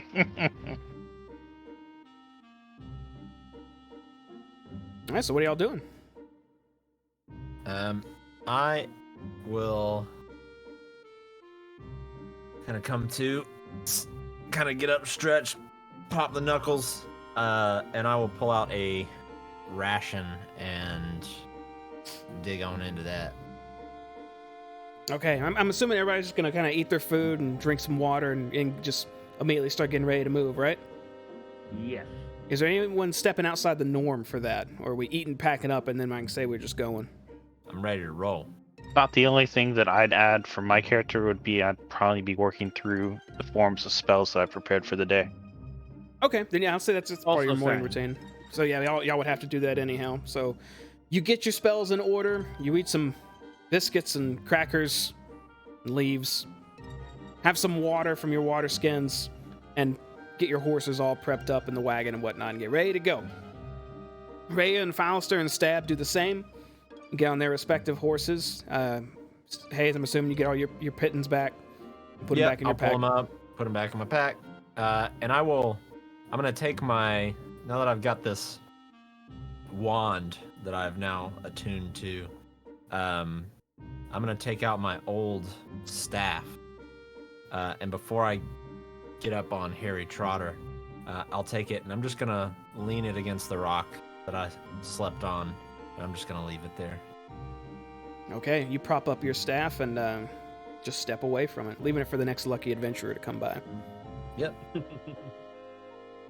Okay, you guys all saddle up and start making your way back towards the road and continuing your trek towards Candlekeep. It's another temperate day. Slightly cloudy again. The sun's still a little bit on the horizon. It is early, very early. A little more chilly now because it's early in the morning. You can see the dew on the grass and whatnot. It's a little bit wet. And not much wind, fortunately, though, so you're not cold or anything. Especially you, Elgin, because you're wearing that heavy stuff. Mhm. But yeah, you guys all continue on your trek. Is there anything anyone's wanting to talk about or say before we fast forward a bit again?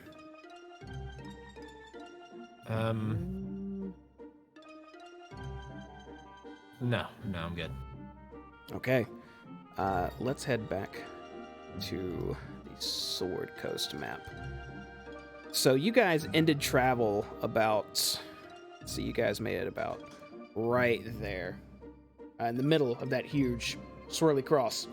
So you're fairly close to your destination, maybe a few hours out.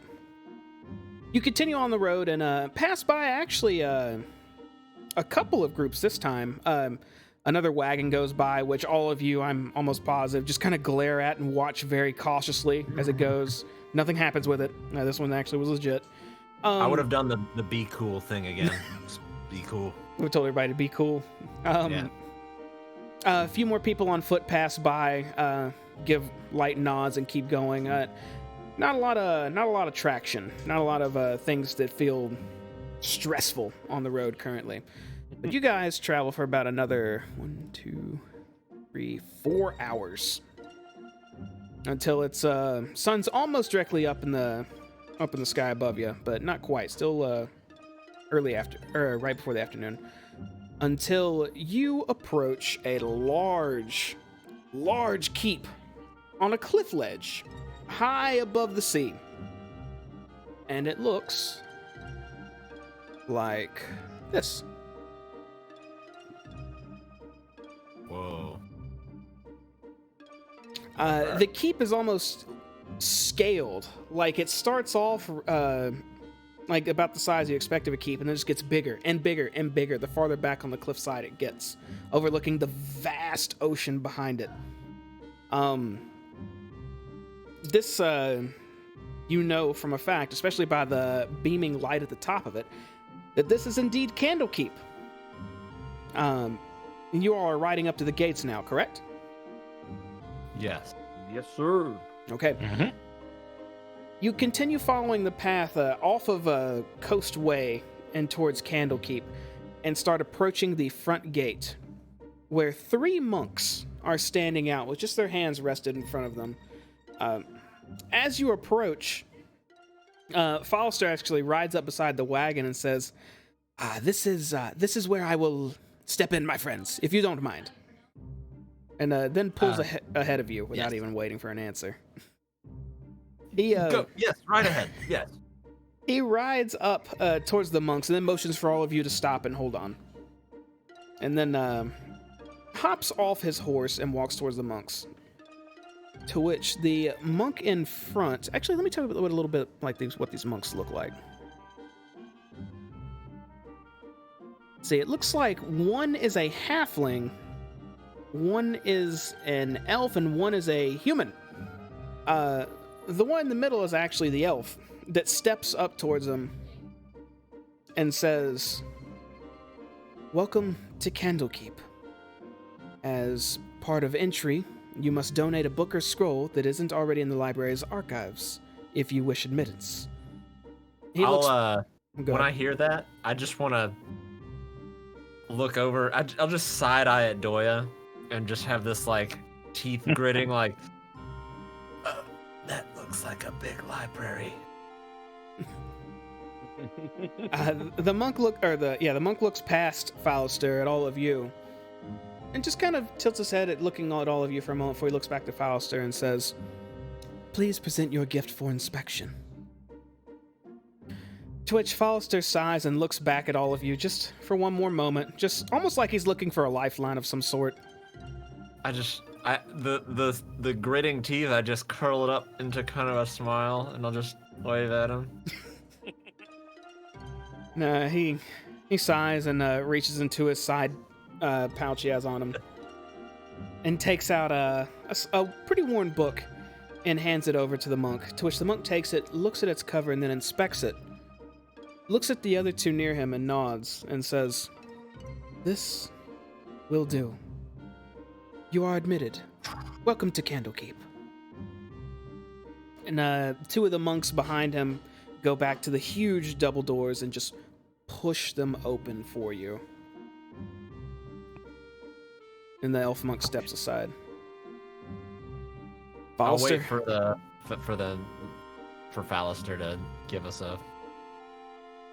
He walks back to his horse a bit dejected, and hops back on and looks at you all and says, "Well, this is how we get in, so we can't go very far with all of our transportation. We'll have to leave it inside the gate, but follow me and let's go see Silvira." And he starts trotting into Candlekeep. Don't fear too much. That recipe book will now be preserved for all time, possibly. And I'm sure you can rent it whenever you want. Indeed, for the greater good. Yes? Yes. I mean, you saw what we saw the other day. So As you It's helping with that. as you enter in through the gates, immediately you see the massive growing, what you can only assume is the legendary Candlekeep library in front of you, but to the sides you see a few more standard lodging areas. It looks like a few houses are set up inside of here. Maybe a bathhouse, a small shop. The basic things you'd expect to find in a small town, but the buildings aren't too big. It looks like not a lot of people actually live here, or at least in this portion of Candlekeep. But you do see a stable nearby as well. Quite a large one, actually, with a few animals already stabled in it. What would you like to do? Do you think they need a book for us to stable the horses? No, I don't have think- any more. I think that's part of the admission. Okay, so it's like a... Alright, so we give a book. Well, Fallister gives a book. And then everything else is good to go. Although I wonder just how easy it is to get back inside after we leave. Probably want more books. Well, let me check the stables. We need to put all these animals somewhere. And I'll ride Harry Trotter over there to the stables and see if there's anyone tending them. There are actually 3 priests, it looks like, tending to the animals and minding the stable area right now. One of them sees you approach, actually a sun elf, wearing what looks to be a holy symbol around his neck. Hayes is a studied person. He'd know various religions, right? Yeah, more or less, yeah. This one's more of a common one. This is you can tell it's a holy symbol of Denir, which is the god of writing. Essentially, it's a lit candle above an open eye. You can notice the other monks wearing this as well. But the sun... Oh, go ahead. Go ahead. No, you go ahead. This sun elf approaches you and says, "Greetings, friends, greetings. I imagine you wish to stow your transportation." Yes. Quite observant. And, looking at his symbol and back at him, looks like you know your way around a stable. I'm Hayes, and these are my companions. And yes, we have... Doya, do you count as a horse? Or no? I mean, for this I will be a studied man. He can turn into a horse. It's wild. And I'll hop off. What's the charge for, I don't know, horse stuff? The monk shakes his head and says, "There is no charge to keep your animals here. If you wish to donate them, you let me know. If you wish for us to take care of them until you leave, let me know." I would like for you to take care of them until we leave. Very well. Should I mark down each of your names individually, or would you like it all under one? You can mark it down as one. And that name is? This is tough.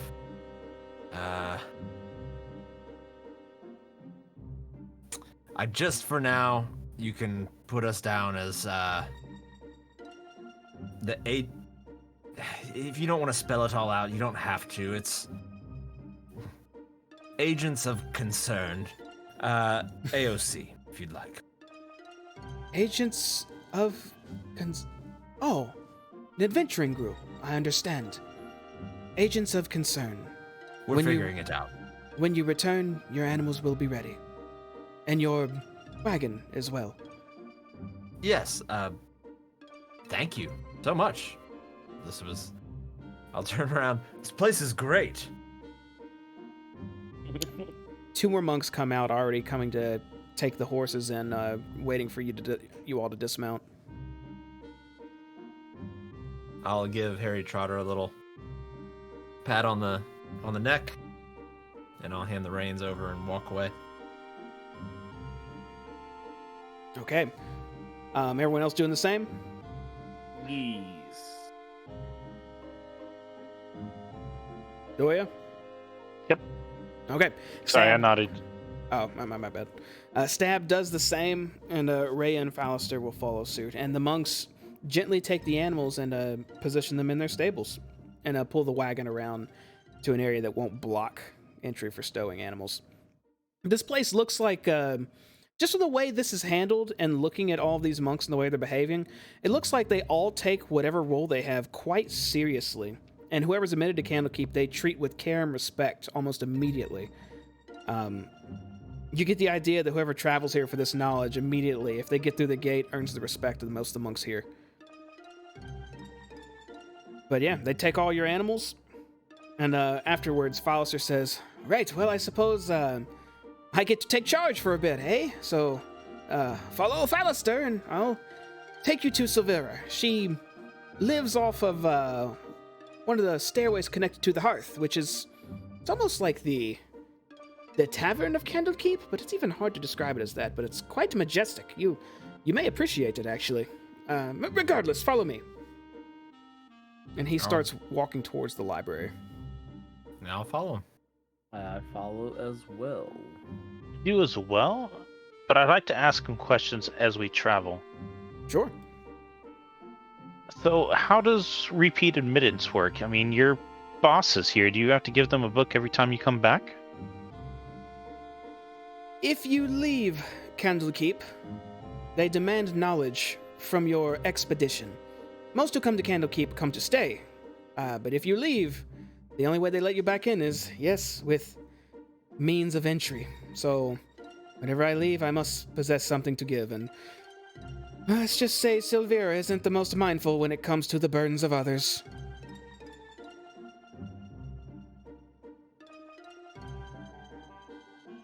I see. And how often does she send you out? Well, I've been gone now for... It's been a bit, maybe a few months? Not too often, though.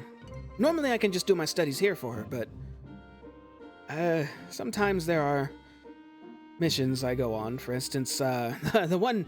He turns around while walking backwards, talking to you for a moment. The one where you discovered me in a beautiful jail cell, stuck for days, kidnapped by a noble family. How wonderful! Are there no other ways that she can get a hold of you when you're out on a mission? He turns back around, leading the way while still talking. No, my friend. No such communications can happen.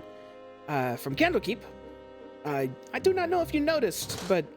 Well, there's no way you would have noticed unless you were searching for magic, but... The entire keep is protected by a dome that keeps teleportation and telepathy at bay. Nothing can communicate or appear in, nothing can communicate or appear out.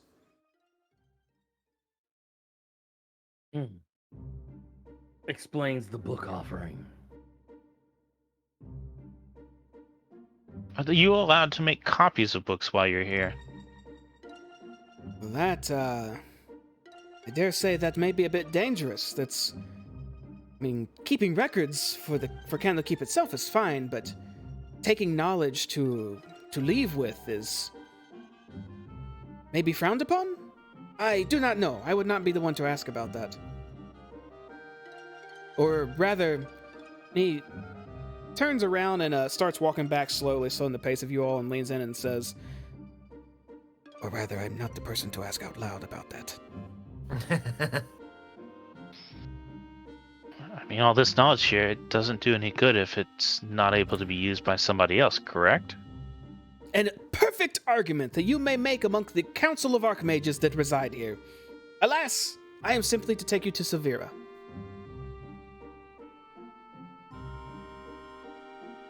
I'll shut up now and fall back in line. He just continues leading the way until you guys make it to a large set of doors again with a couple monks just conversing outside. They glance in your direction and nod and just go back to their conversations, and Fallister pushes the double doors in and steps in, and you guys are met with a grand view. Let's transition you. Let's see, where was it? Oh, I love this traveling song. There it is. Some FF8 vibes. As you appear and might take a moment or two for some of you to load. Maybe I should. Oh no, there it goes. We Super in quick. here. You appear Yeah, inside new internet, bro. the hearth. When you step inside, this room is massive. A few shelves on the side are lined with books, huge, towering stained glass windows on the side, multiple priests conversing, taking notes, trading with one another, and way up ahead you can see a fire burning in the center of the room. There are multiple levels to this place too. Looks like it might go up 3 stories above you before you even see the ceiling. 3 tall stories. Holy something. Right. A sight to behold. It is There's- quite the sight at first. There's 20 lifetimes of books in here. More, maybe. Oh, that's right. I'm Severa, yes. Let me know if you wish me to stop, but otherwise, this way. And Fausto just starts heading down the way. I will eagerly follow him. And I'm kind of looking up and around as we are moving, just in awe a bit. All right, I'm gonna kind of move Stab and Rhea with him, just as a unit.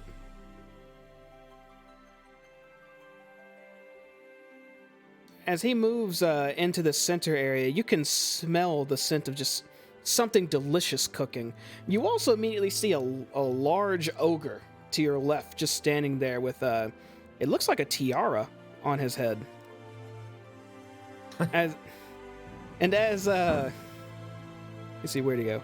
As Fallister walks by, I can click him. Here we go.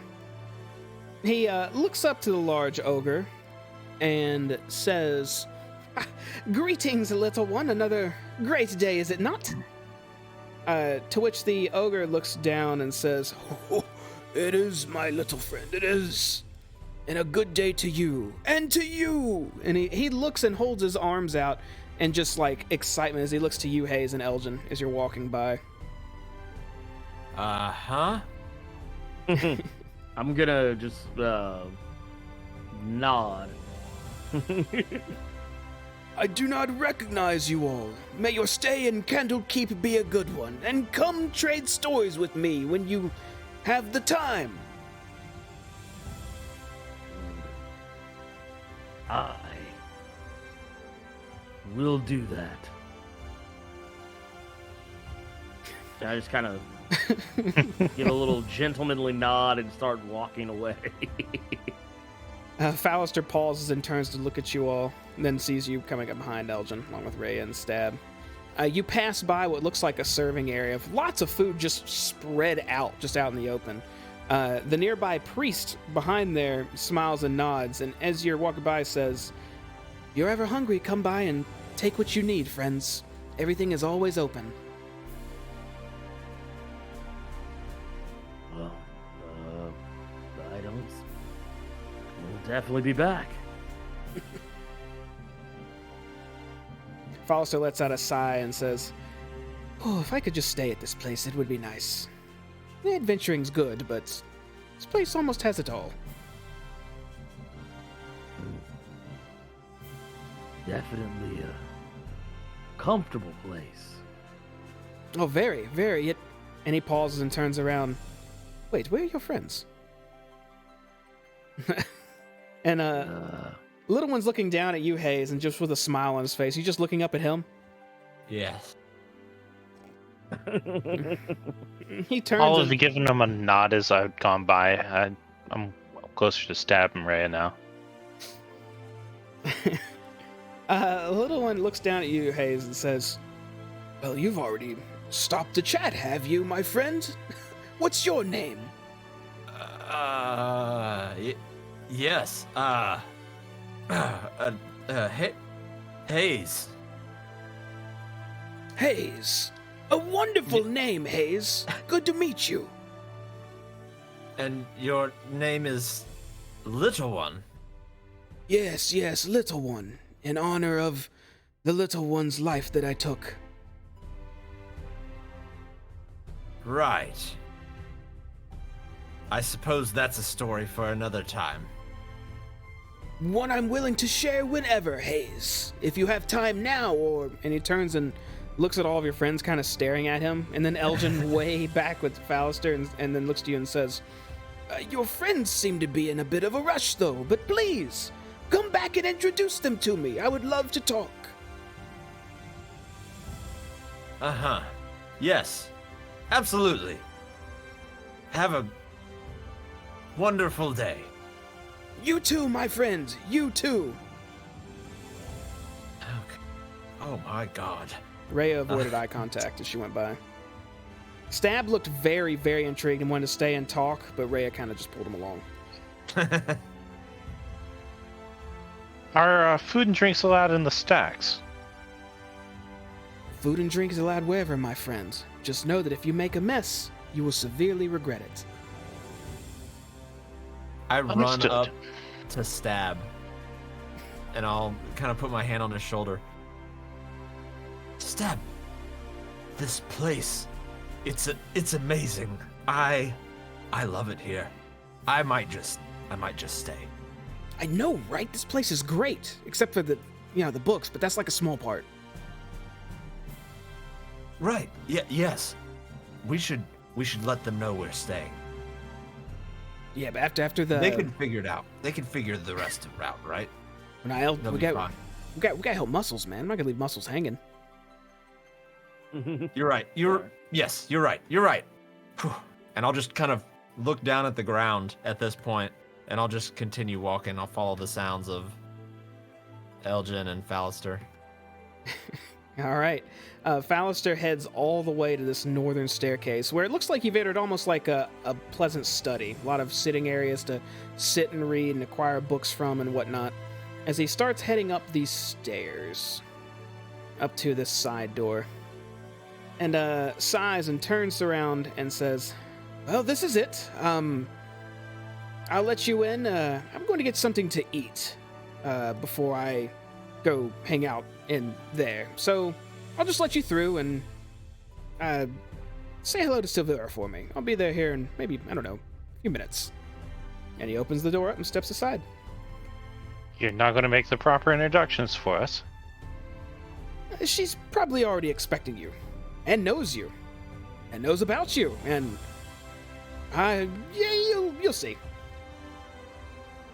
Interesting. Well, Is her real name Mark Zuckerberg? I don't recognize that name, but maybe. appreciate the hospitality. We'll see you around, Fallister. Indeed. And if I don't see you again, good luck.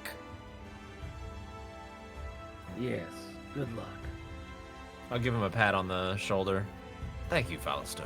Thank you. Good day to you, sir. All right, and you all walk through the door into what almost looks like a classroom of sorts.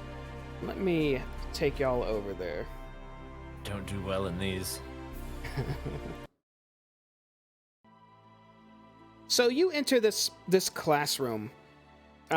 With it looks like there's quite a few interesting little knickknacks and whatnot poised all around here. I don't think I moved the stream camera that whole time y'all traveled, but maybe I did. Either way, y'all are in this classroom, and you can see just what looked to be a few magical items strewn about, some weird eye attached to a desk, bookshelves loaded with who knows what, and sitting in the chair at the head of the classroom, you see a tiefling. She looks up from her book and sees all of you enter her classroom, and immediately hops out of her chair with what looks like excitement as she looks at all of you and says, "Oh, I cannot tell you how pleased I am to see you. What have you brought me?" And she just looks at you all with an excited face. And just to know what you're looking at fully here, she Mm. looks like a middle-aged tiefling dressed in wizardly robes, and she looked like she had a face of intense contemplation on her face before you actually approached her. You can also see above her, on the little bookshelf in the back, what looks like a spindly little demon with warty green skin, buggy eyes, and black horns, and a whip-like tail. And it looks like this. It's this little guy. And here, let me get some close-up of those. That's who you're speaking with right now. Okay. And that's what that little thing looks like. So she looks at you all with excitement, just staring. I hear that thing hissing at me like a cat. I will approach, and I'm going to take the shield off my back, and kind of holding it out, saying, "We acquired this on our travels. This strange shield that we were told maybe you might be able to help us better understand what it is we're dealing with. It's seemingly possessed by the devil Gargoth." A shield. Okay. Very well, very well. You're, And she walks up to starts to take a shield, but then she looks at you and says, Elgin. Yes, Elgin Greymalkin. And Hayes. She points to you, Hayes. A nod. Stab and... Well, that's a bit strange. I thought it was... You're a lot older than I thought you were. And you don't have... And she walks up to you, Doya, and starts looking you over. I thought you used a bow as well. I'm going to get a super flustered look when she said I thought she'd be older until she switches to the bow statement. Yes. My former student. Well, not my business if you're taking his place. And she just turns around and just casually walks back to Pew Elgin and grabs the shield. Okay. I let go of it. She looks... Be careful with... right, all right. She looks it up and down for a moment and says, this? Oh, I know exactly what this is. This shield is a symbol of good's triumph over evil. Ooh, gazing at such beauty, one can easily overlook the terrible force bound within it. Has it spoken with you already? Yes, it's spoken with us on multiple occasions. I believe its name is Gargoth? Gargoth? Yes. Correct. Probably called itself the Hidden Lord for a bit, didn't it? I believe that name came up once or twice. Well, I don't know how much information Gargoth has deigned to tell you, but I can tell you this was once a pit fiend sent by Asmodeus himself to corrupt mortals on the material plane, and there to amass such a following as to rival that of the gods themselves. In that way, Gargoth became sort of a demigod, and having worshippers increased its power exponentially. My, how the mighty have fallen! And she just holds the shield up, just flipping it around and just looking at it excitedly. How do you know so much about this shield that we just stumbled upon? Or us. I was gonna ask both questions. I knew about you all quite early on. Well, most of you at least, and she tilts her head at Doya again. As far as the shield, I am very, very well read on more demonic activity, I guess you could say. I can also tell you this shield, you probably felt this too. It has the power to corrupt everything around it, essentially. I believe it was the Hune family that had it for the longest time. That was the one it back, but this shield should not be taken any place where thousands of mortals stay. It should be locked away in extra-dimensional space, away from corruptible souls. Well, it's been in Baldur's Gate for decades. Maybe that's why that place is so terrible. You know Makes what? sense. It is, but I don't know if you know this. They've got the best chicken this side of the continent. Chicken. That's interesting. She just kind of, it's almost like she just blew you off just saying that while looking at the shield.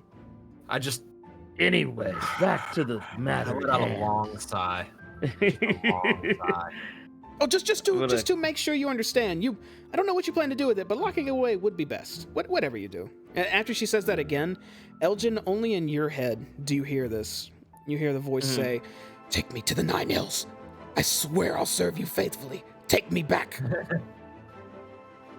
Take you where? Avernus, the Nine Hills, the plains. Take me there, as promised. The deal. Do not forget the deal. Isn't that what she just said, or are you thinking something else? She mentioned. No, the deal stays. Nothing has changed. Okay.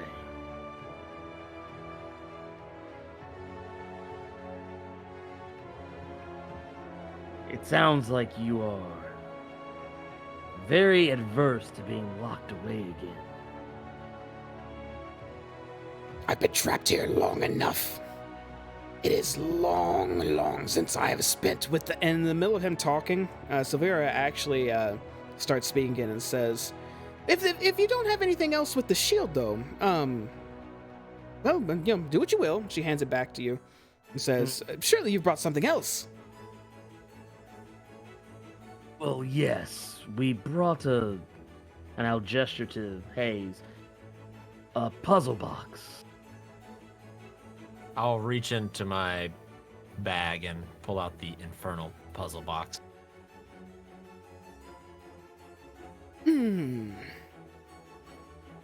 Well. And she slowly starts walking to you, Hayes, and just gets her face real close to it and looks at left and right and says, This is a treat. Have you solved it? No. No, you haven't, have you? Have you tried? No, there's no way you have. Have you? Each time she asks one of those, I'll go to answer it and just be,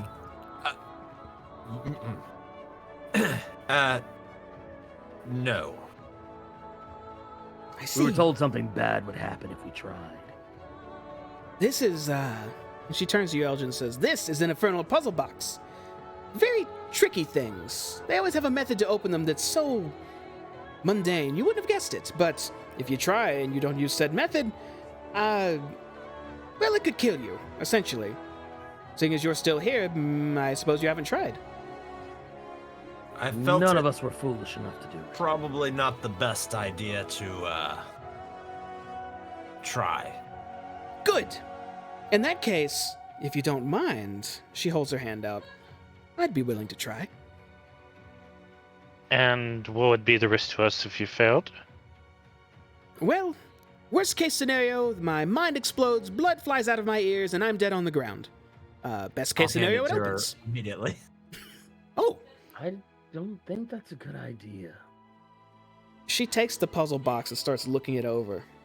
Well, these infernal runes don't look like they make much sense. Probably a decoy. Twisting looks like it'll do nothing, although it is twistable.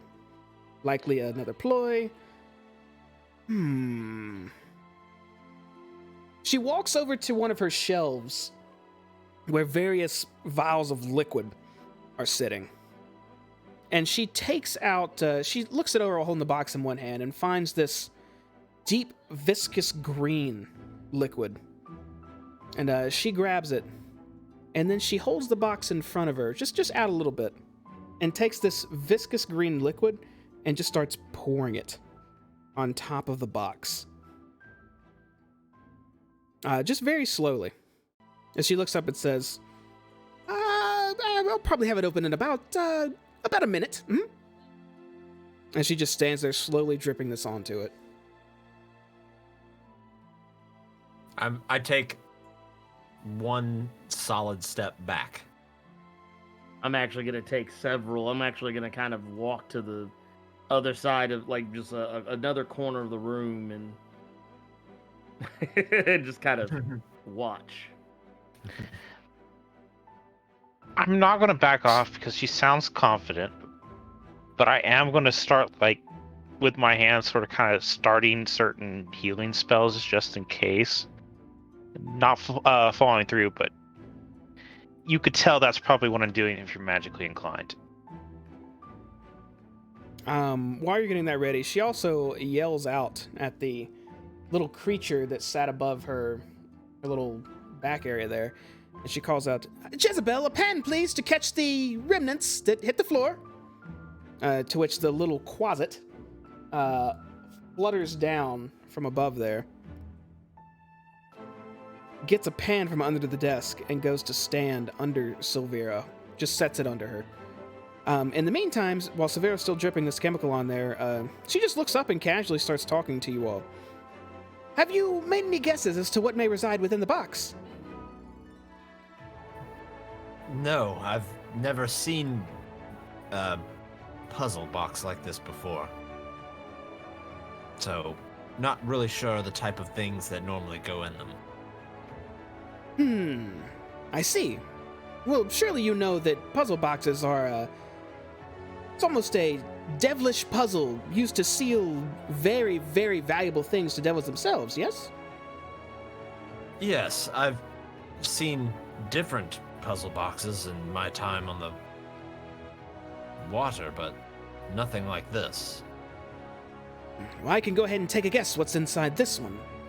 You would have had to have contact with, I believe it was the Van Thampers or even Krieg himself. But let me tell you a quick story. I've been suspicious of the High Overseer of Elturel for a long time now, but no one wanted to hear my concerns because Thavius Krieg was regarded as a hero who saved his city from an undead scourge, giving rise to the holy nation of Eltergard. Yes, we all know the tales. Hailed as a savior, Thavius made all citizens of Elturel swear an oath called the Creed Resolute. When she says those words, Rhea looks up a bit concerned, still staring at her, as Silvera continues, that binds them to defend the nation of Eltergard, or Elturel. I met him years ago, and my instincts told me he was a charlatan, not charlatan. Yeah. Other campaign. Yeah, other campaign. Afterward, I grew to suspect that he had cut a deal with one or more powerful devils, using the Creed Resolute to bind all Elturel to his dark deal. And I wished to prove my theory. And thankfully, at this point, the vial is all poured into this puzzle box, with only a little bit spilling out, as she just sets the vial behind her and holds the box in front of her. I believe the evidence is locked inside this box, and she starts tilting it a bit as this liquid starts flowing into all the crevices of it.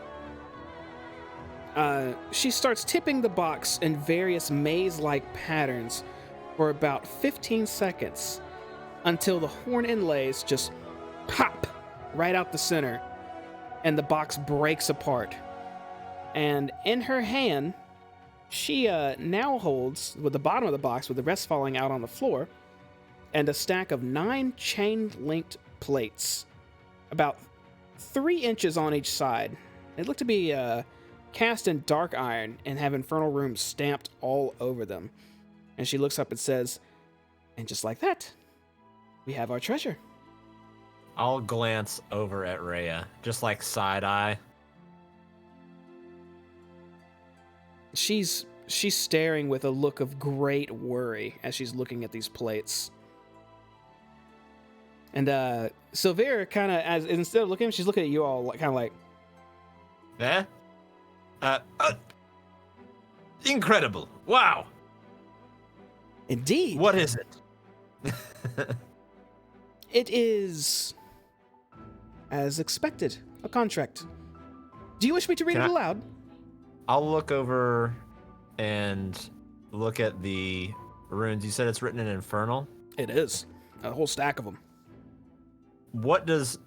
I just want to look at like whatever the top one is and just quickly scan it with my eyes and see what it says before I answer her. Just like, because I kind of just want to read like the first line and then repeat it to her. Like, I can read this too. The first few words you could see on it say, "Be it known to all that I, Thavius Krieg, High Overseer of Elturel." And that's all you can see. I'll read that whole phrase and then look back up to her and step back. "Ah, yes, you do read Infernal. Just to save time, I'll just read it out loud for you. And she By all means. spreads the chain-linked dark iron plates in front of her and just dangles them out.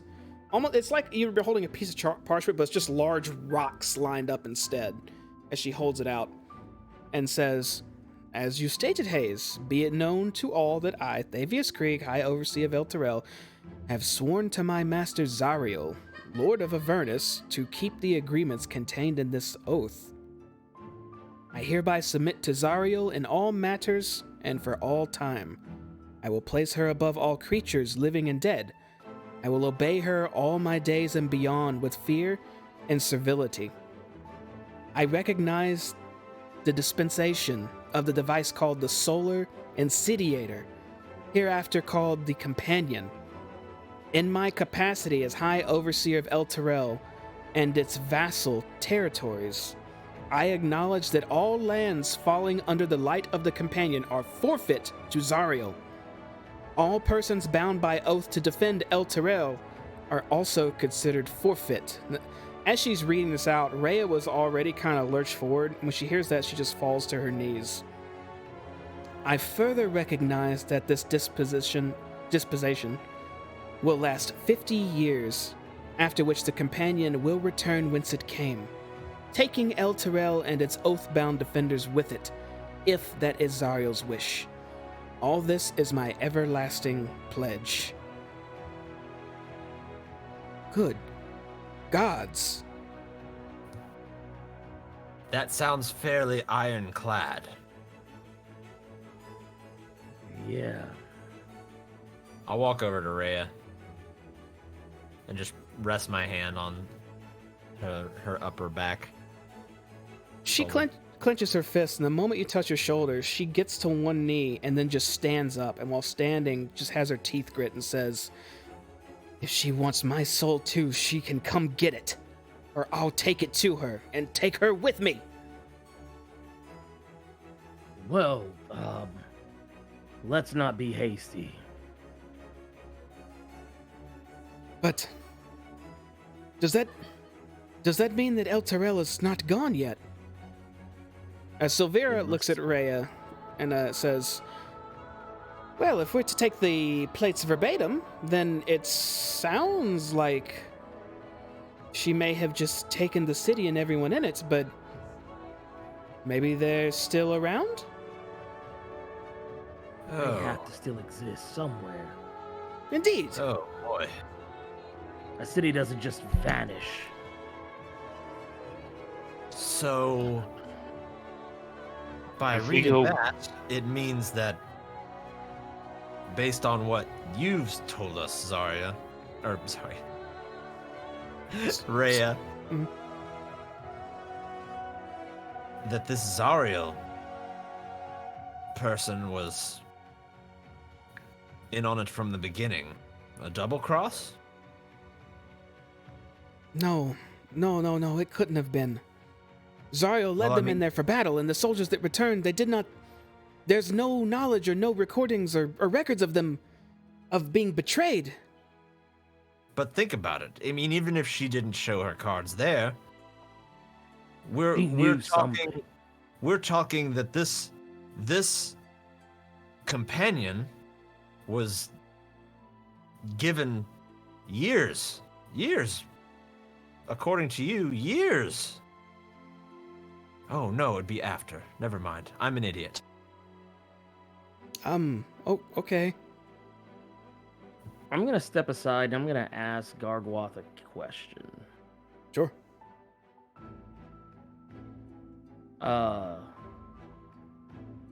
Can you defeat, or in any way help us defeat this companion, whatever it is? The companion is a tool, an item. Do you speak of Zariel? Yes. We made a deal. I kept my end. You promised to take me to Avernus. And what if our paths take us to the same place regardless? Then a new deal is needed. If I assist you in Avernus, what will you give me?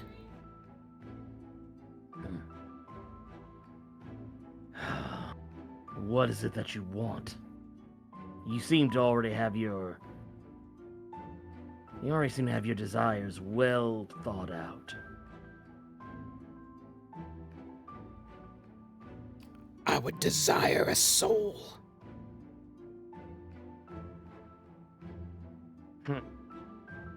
And for what?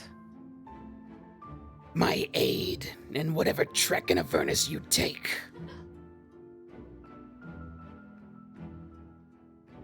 You could have Zariel's. It must be a mortal soul. Of course it must be. Fine. Oh shit. Can we hear him talking? You do. Everyone hears him talking. Severa actually is kind of looking at him like this. If I take you to Avernus, you help us defeat Zariel, destroy this hellish union, this whatever it is that's still holding El Terrell, and what may very well end up holding the entire realm. You can have mine. Oh, a deal with the devil right in front of me. Fascinating. And the shield responds, Your soul for my aid against Zariel, then. I think that's more than fair. I think you're actually getting the better deal in this. Then the deal is made.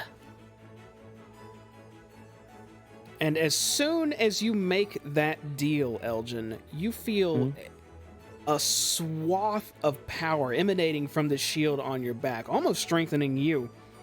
But you don't feel like its full potential is there yet. As Gargoth says to you, Upon our arrival in Avernus, I will lend you my power.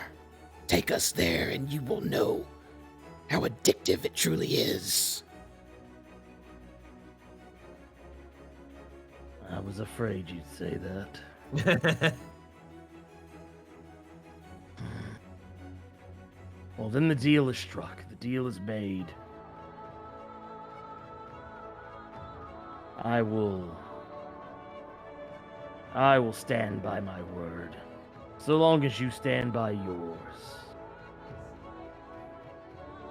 Silvera motions towards you and says, so I take it you were communicating with Gargoth, so you intend to not lock it away or keep it here? No. Oh, thank goodness. Okay, very well. Do what you do. We're gonna take it to Avernus. Oh, wow.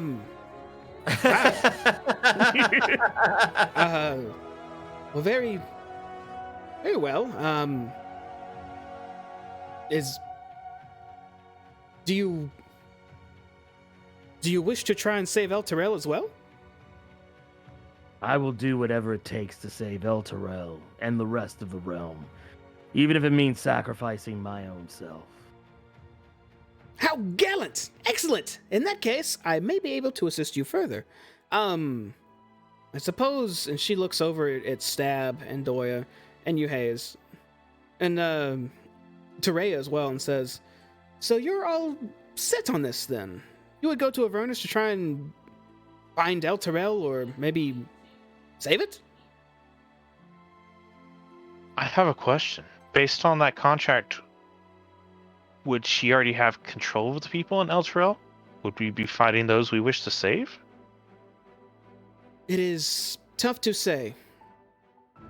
Technically, if anyone dies right now in El Terrell, while in its certain situation at the moment, their soul is forfeit to Zariel, and devils gain their power through souls. Every soul gets them more strength. Every certain amount of strength gets them an upper rank. Every upper rank leads them higher and higher up the echelons of Avernus. It sounds like whatever deals she had Thavius write up, and then I assume everybody, there's some system, she motions to Rhea, where all of you at birth are marked or something, or when you come of age. Rhea is just has her brow. She looks more angry than sad or depressed right now. She looks to Silvera and says, "When every citizen of Eltergard comes of age, they must take the creed resolute. Every single person in that city, their soul is Zariel's now. Unless we can do something about it." We And kill Severo- Zariel. And Silvera responds, "Yes, quite. If you kill Zariel, and she can't get souls, because she's dead. Yes, so that sounds like a good plan to me." And just to make sure I have it straight, the Hell Riders were created before the Vampire Lord came to Elturel, right? Correct. Okay. Well, So she would have the power of all of those Hell Riders who already died in the first invasion, then, correct? That depends. No, that would be impossible. Because the Hell Riders... Let's see, that should have been almost a century ago. When Zariel led the charge to those gates, I believe that was the story. She looks to Rhea, which Rhea nods in confirmation. And the companion was not introduced till some time later, so it would only be then that the Resolute Creed would come into effect. So, Hell Riders 100 years ago, Companions Light, and this hellish deal, she holds out those plates, 50 years ago. And what of the souls of the Hell Riders who died 100 years ago? Well, it's tough to say. If you die in Avernus, truth be told, I'm not quite sure what happens. Likely your soul doesn't get to go anywhere. But, if they've been to Avernus and back, I imagine their soul's as safe as any others, unless they've taken this creed resolute.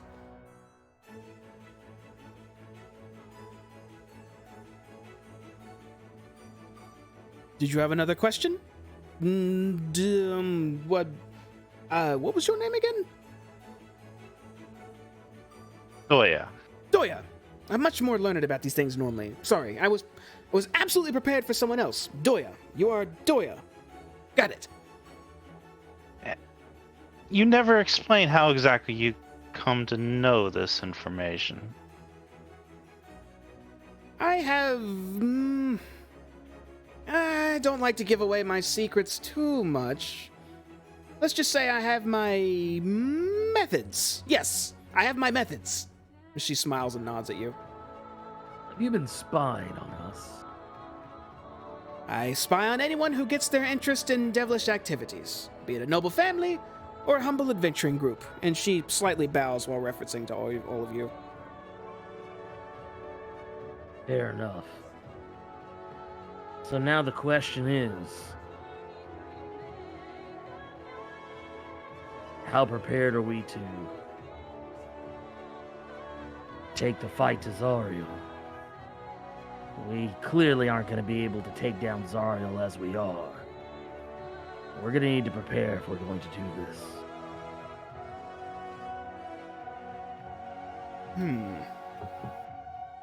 Well, the first obstacle, of course, would be physically getting there. A simple task. Oh, really? Right. The second, and more daunting of the two, I should say, is once we're there, completing a task that thousands of Hell Riders before us could not complete. The Hell What Riders was the did not ride to kill Zariel. They rode with Zariel. Well, they went. The point is, they went into hell to. They went there and they didn't come back. Well, this is true. But one step at a time, I suppose? Maybe destroying an archdevil sounds a little daunting, but perhaps discovering the fate of Elturel may be easier at first, and then go from there? Indeed.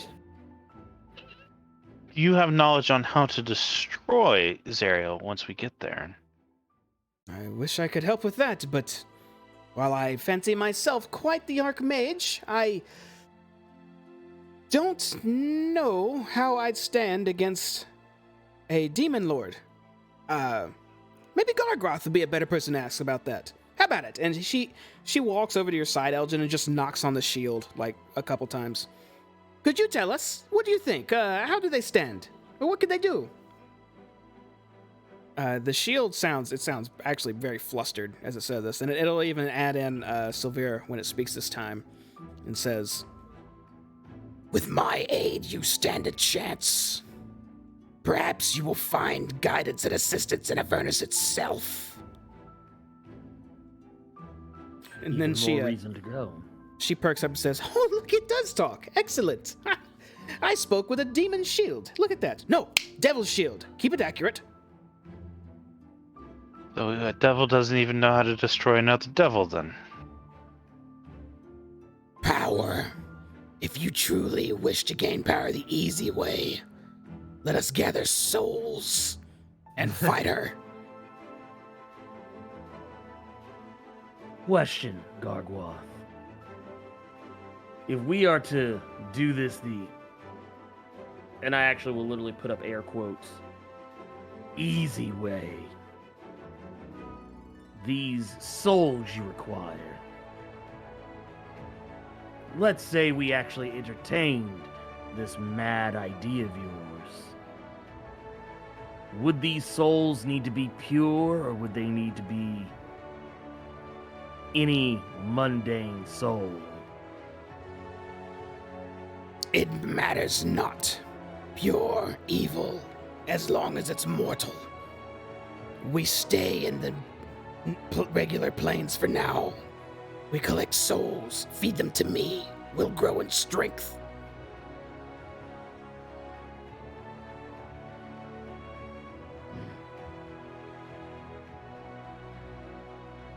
How many? To take down an archdemon or a lord of Avernus. Perhaps a city or two would suffice. I'm sort of going to kind of reach for my staff. A city.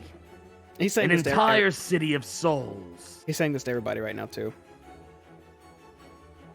With I'm such just kind of power, we standing would back, stand like- against them. Okay, wait. Elgin actually looked like he's considering this. That's up to Elgin. No, I'm not. My response should say enough.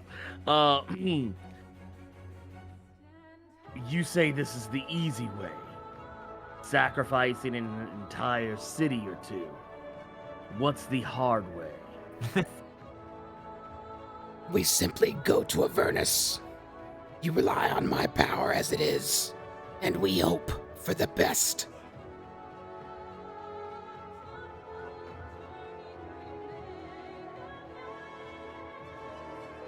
Let me ask a question. In order to, I don't know, take a soul, would a demon's soul, maybe say a Cambion's soul, be worth more than, I don't know, a common human mortal's? Useless. I was afraid he'd say that. What about an entire family? Maybe a family who has held you captive. Silvera has her head tilted as she's looking at you right now, Elgin, as Gargoth says, Too small. Much more is needed.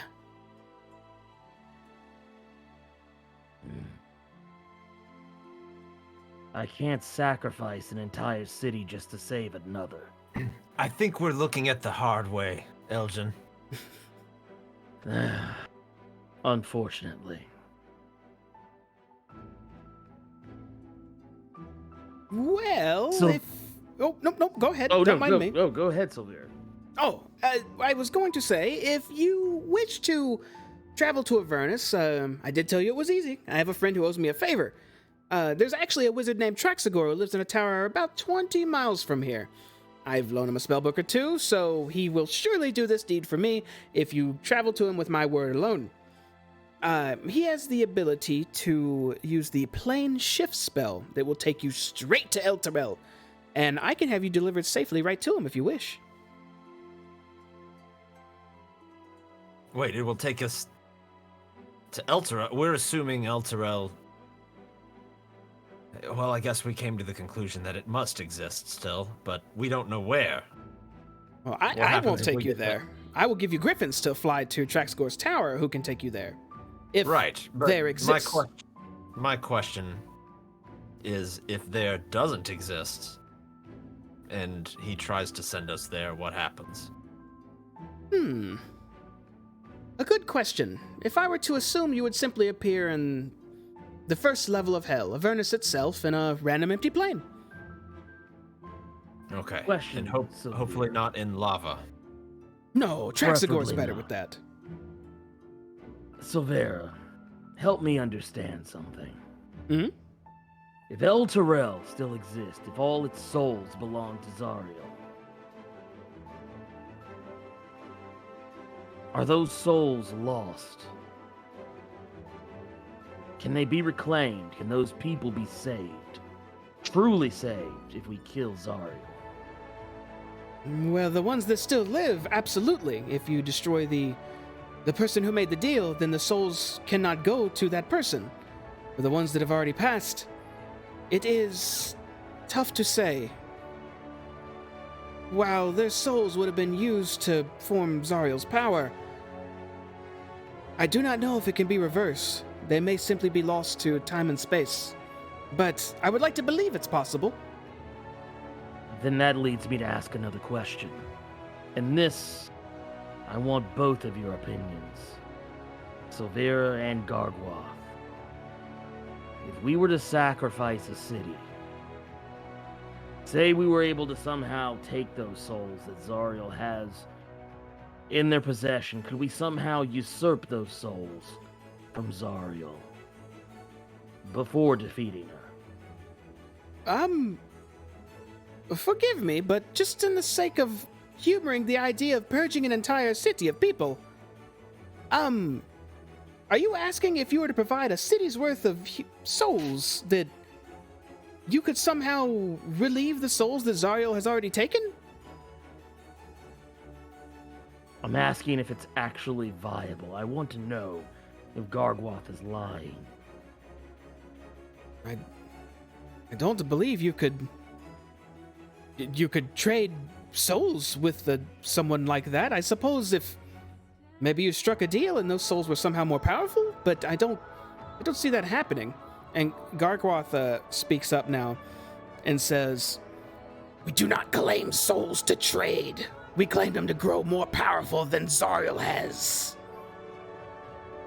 Then it's fair.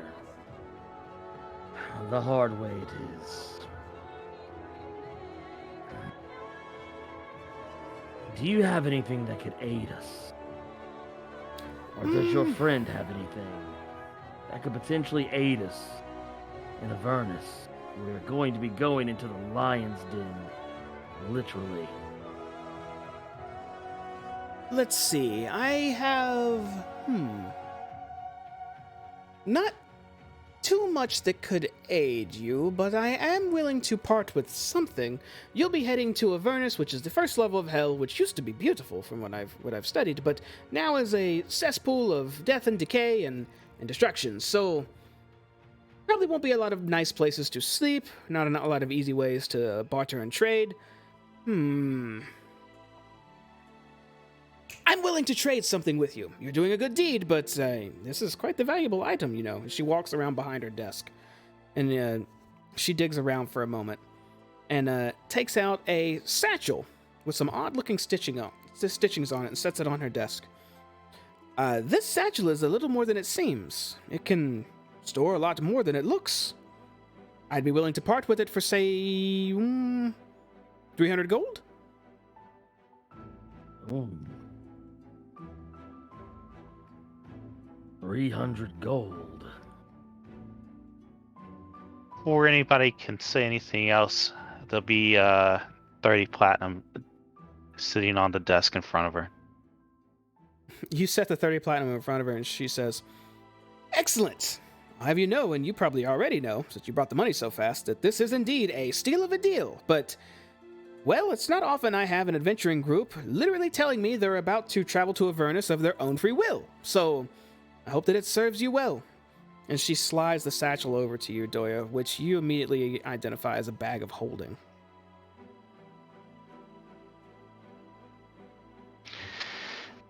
Don't tell Kira you gave us that. I know. Hey, y'all purchased it. I didn't give it. No, y'all bought it. Kira would sacrifice an entire city of souls to have one of those in our sessions right now. I actually was hoping that the gnome we met earlier would have had one. And with that purchase of the bag of holding, we're actually going to pause and continue this dialogue next time, because we're a little over time right now. So, you guys just got an exposition overload. We all caught up with all that? We all clear on what's going down? I think so. My brain's on fire a little bit, but just a little bit. I just made a note that Rhea's exposition was at 1 hour and 12 minutes, so I can go back and watch it again. Okay. I need to do that too. I've made a personal note that if Elgin looks like he's going to start sacrificing innocents to power himself up to take him down. He's asked a lot of questions. How many people we have to sacrifice to get that power? How many are we talking? Like specifically. Like, give me numbers. Like, I mean, if you give me a ballpark, I mean, because look, I'm willing to go the Blade of the Immortal route. I'm willing to sacrifice 1,000 evil men, but I'm not gonna like sacrifice a whole city full of like people. That's crazy. Yep. And I look forward to the next volunteer for the recap. Maybe I'll give you double inspiration, okay? If you're able to cover all that stuff. That was a lot of info I just dumped on y'all. So damn, I didn't get to use my inspiration today. There wasn't really any rolls. That's true. It was mostly just role play and exposition. So we learned a whole lot, and it sounds like we're damn close to traveling to Avernus itself, huh? So we've made a couple deals. We'll descend into Avernus. One of us is offering up his soul for more assistance. So we'll see how that goes. Yeah, and a lot's about to be revealed. We got the exposition. Now we're about to reveal what the hell it all means. Like what exactly, where are we going? And what's it look like? And what do we do once we get there? Oh man, that was a lot. So, any comments? Anyone got anything before I deliver some closing statements here? Do we get an exposition bonus level up? No, I'm afraid we don't get a lower level. I'm afraid we just we stay in 5 for now, but opportunity will arise quite soon. Like while we're burning in the first circle of hell. If you offer up 100% of your soul, do you get 100% of the power? Well, I'd hope so. I wouldn't give him a chance to offer up percentages of your soul. That'd be too hard of bargaining and dealing. So, can I get like 12%? Give me 12% power, please. Just a little bit of my soul. I'm good with that much soul. Like, give him one of your kidneys. 12% for advantage. That's actually something I want to, on a more serious note, as far as rules of the game go, that's something we did in one of our earlier campaigns, back when I actually played as the character Sigor and not the DM. We would have it to where if someone donated bits or a sub, they would get to give somebody advantage. Or something along those lines. So I think I might implement that soon. I don't know. What do y'all think? I mean, I'm not against it. The downside is they can give it to me. That is also true. So if y'all are cool with that, he don't need any advantages or nat 20s. I will use it. I will use it on a big ability. He already rolls 25s and higher. Yeah, no, he does not need any help. Can Everybody we give him? multi-attack. Give the DM disadvantage. There you go. Get the DM disadvantage. Ooh, that's an interesting idea. Maybe we could allow that too. You impose disadvantage on a player if you or a DM if you really don't, if you want them to fail a bit more. That's something to think about. I'm gonna think about it. And it sounds like I have Things to y'all's blessing, consider. even though I didn't get it. So I'm gonna roll with that. Like, yes. Oh right. god, it's gonna be amazing. Well, I'm gonna do some closing statements here. Everyone out there in the Twitch world, thank you for watching. This has been Descent into Avernus, brought to you by Cloak and Stagger, and also a few friends here. We got Mr. Ernie down here, Robbie. So we appreciate you watching. If you really like it, and I always forget to say this, please follow or subscribe. Every little bit helps. Trying to get noticed a bit more, and if we do, more followings, more subscriptions equals a potential studio that we're still working on, and one day hope we can get, because it'll be super badass just to have a place where Mr. Moose didn't have to set up his living room every single week. So one day, right? It's a labor of love. We stream every Monday and Thursday. Monday is our Avernus stuff. Thursday is our Rime of the Frostmaiden stuff, DM by Moose. And very soon, a second... My wife's yelling in the background. I don't know what she's yelling about. Every Wednesday is a second game I DM now. Starting this Wednesday, I think, maybe, possibly, that I'll be doing for another group that is yet to choose their name right now. I think they chose the Quibbies. But I don't know yet, so we'll see. But it'll be 4 players that you have yet to see, so look forward to that. But yeah, that's all I got. So thanks again for watching, everybody, and see you next time. Have a good evening. Bye, everybody. Peace.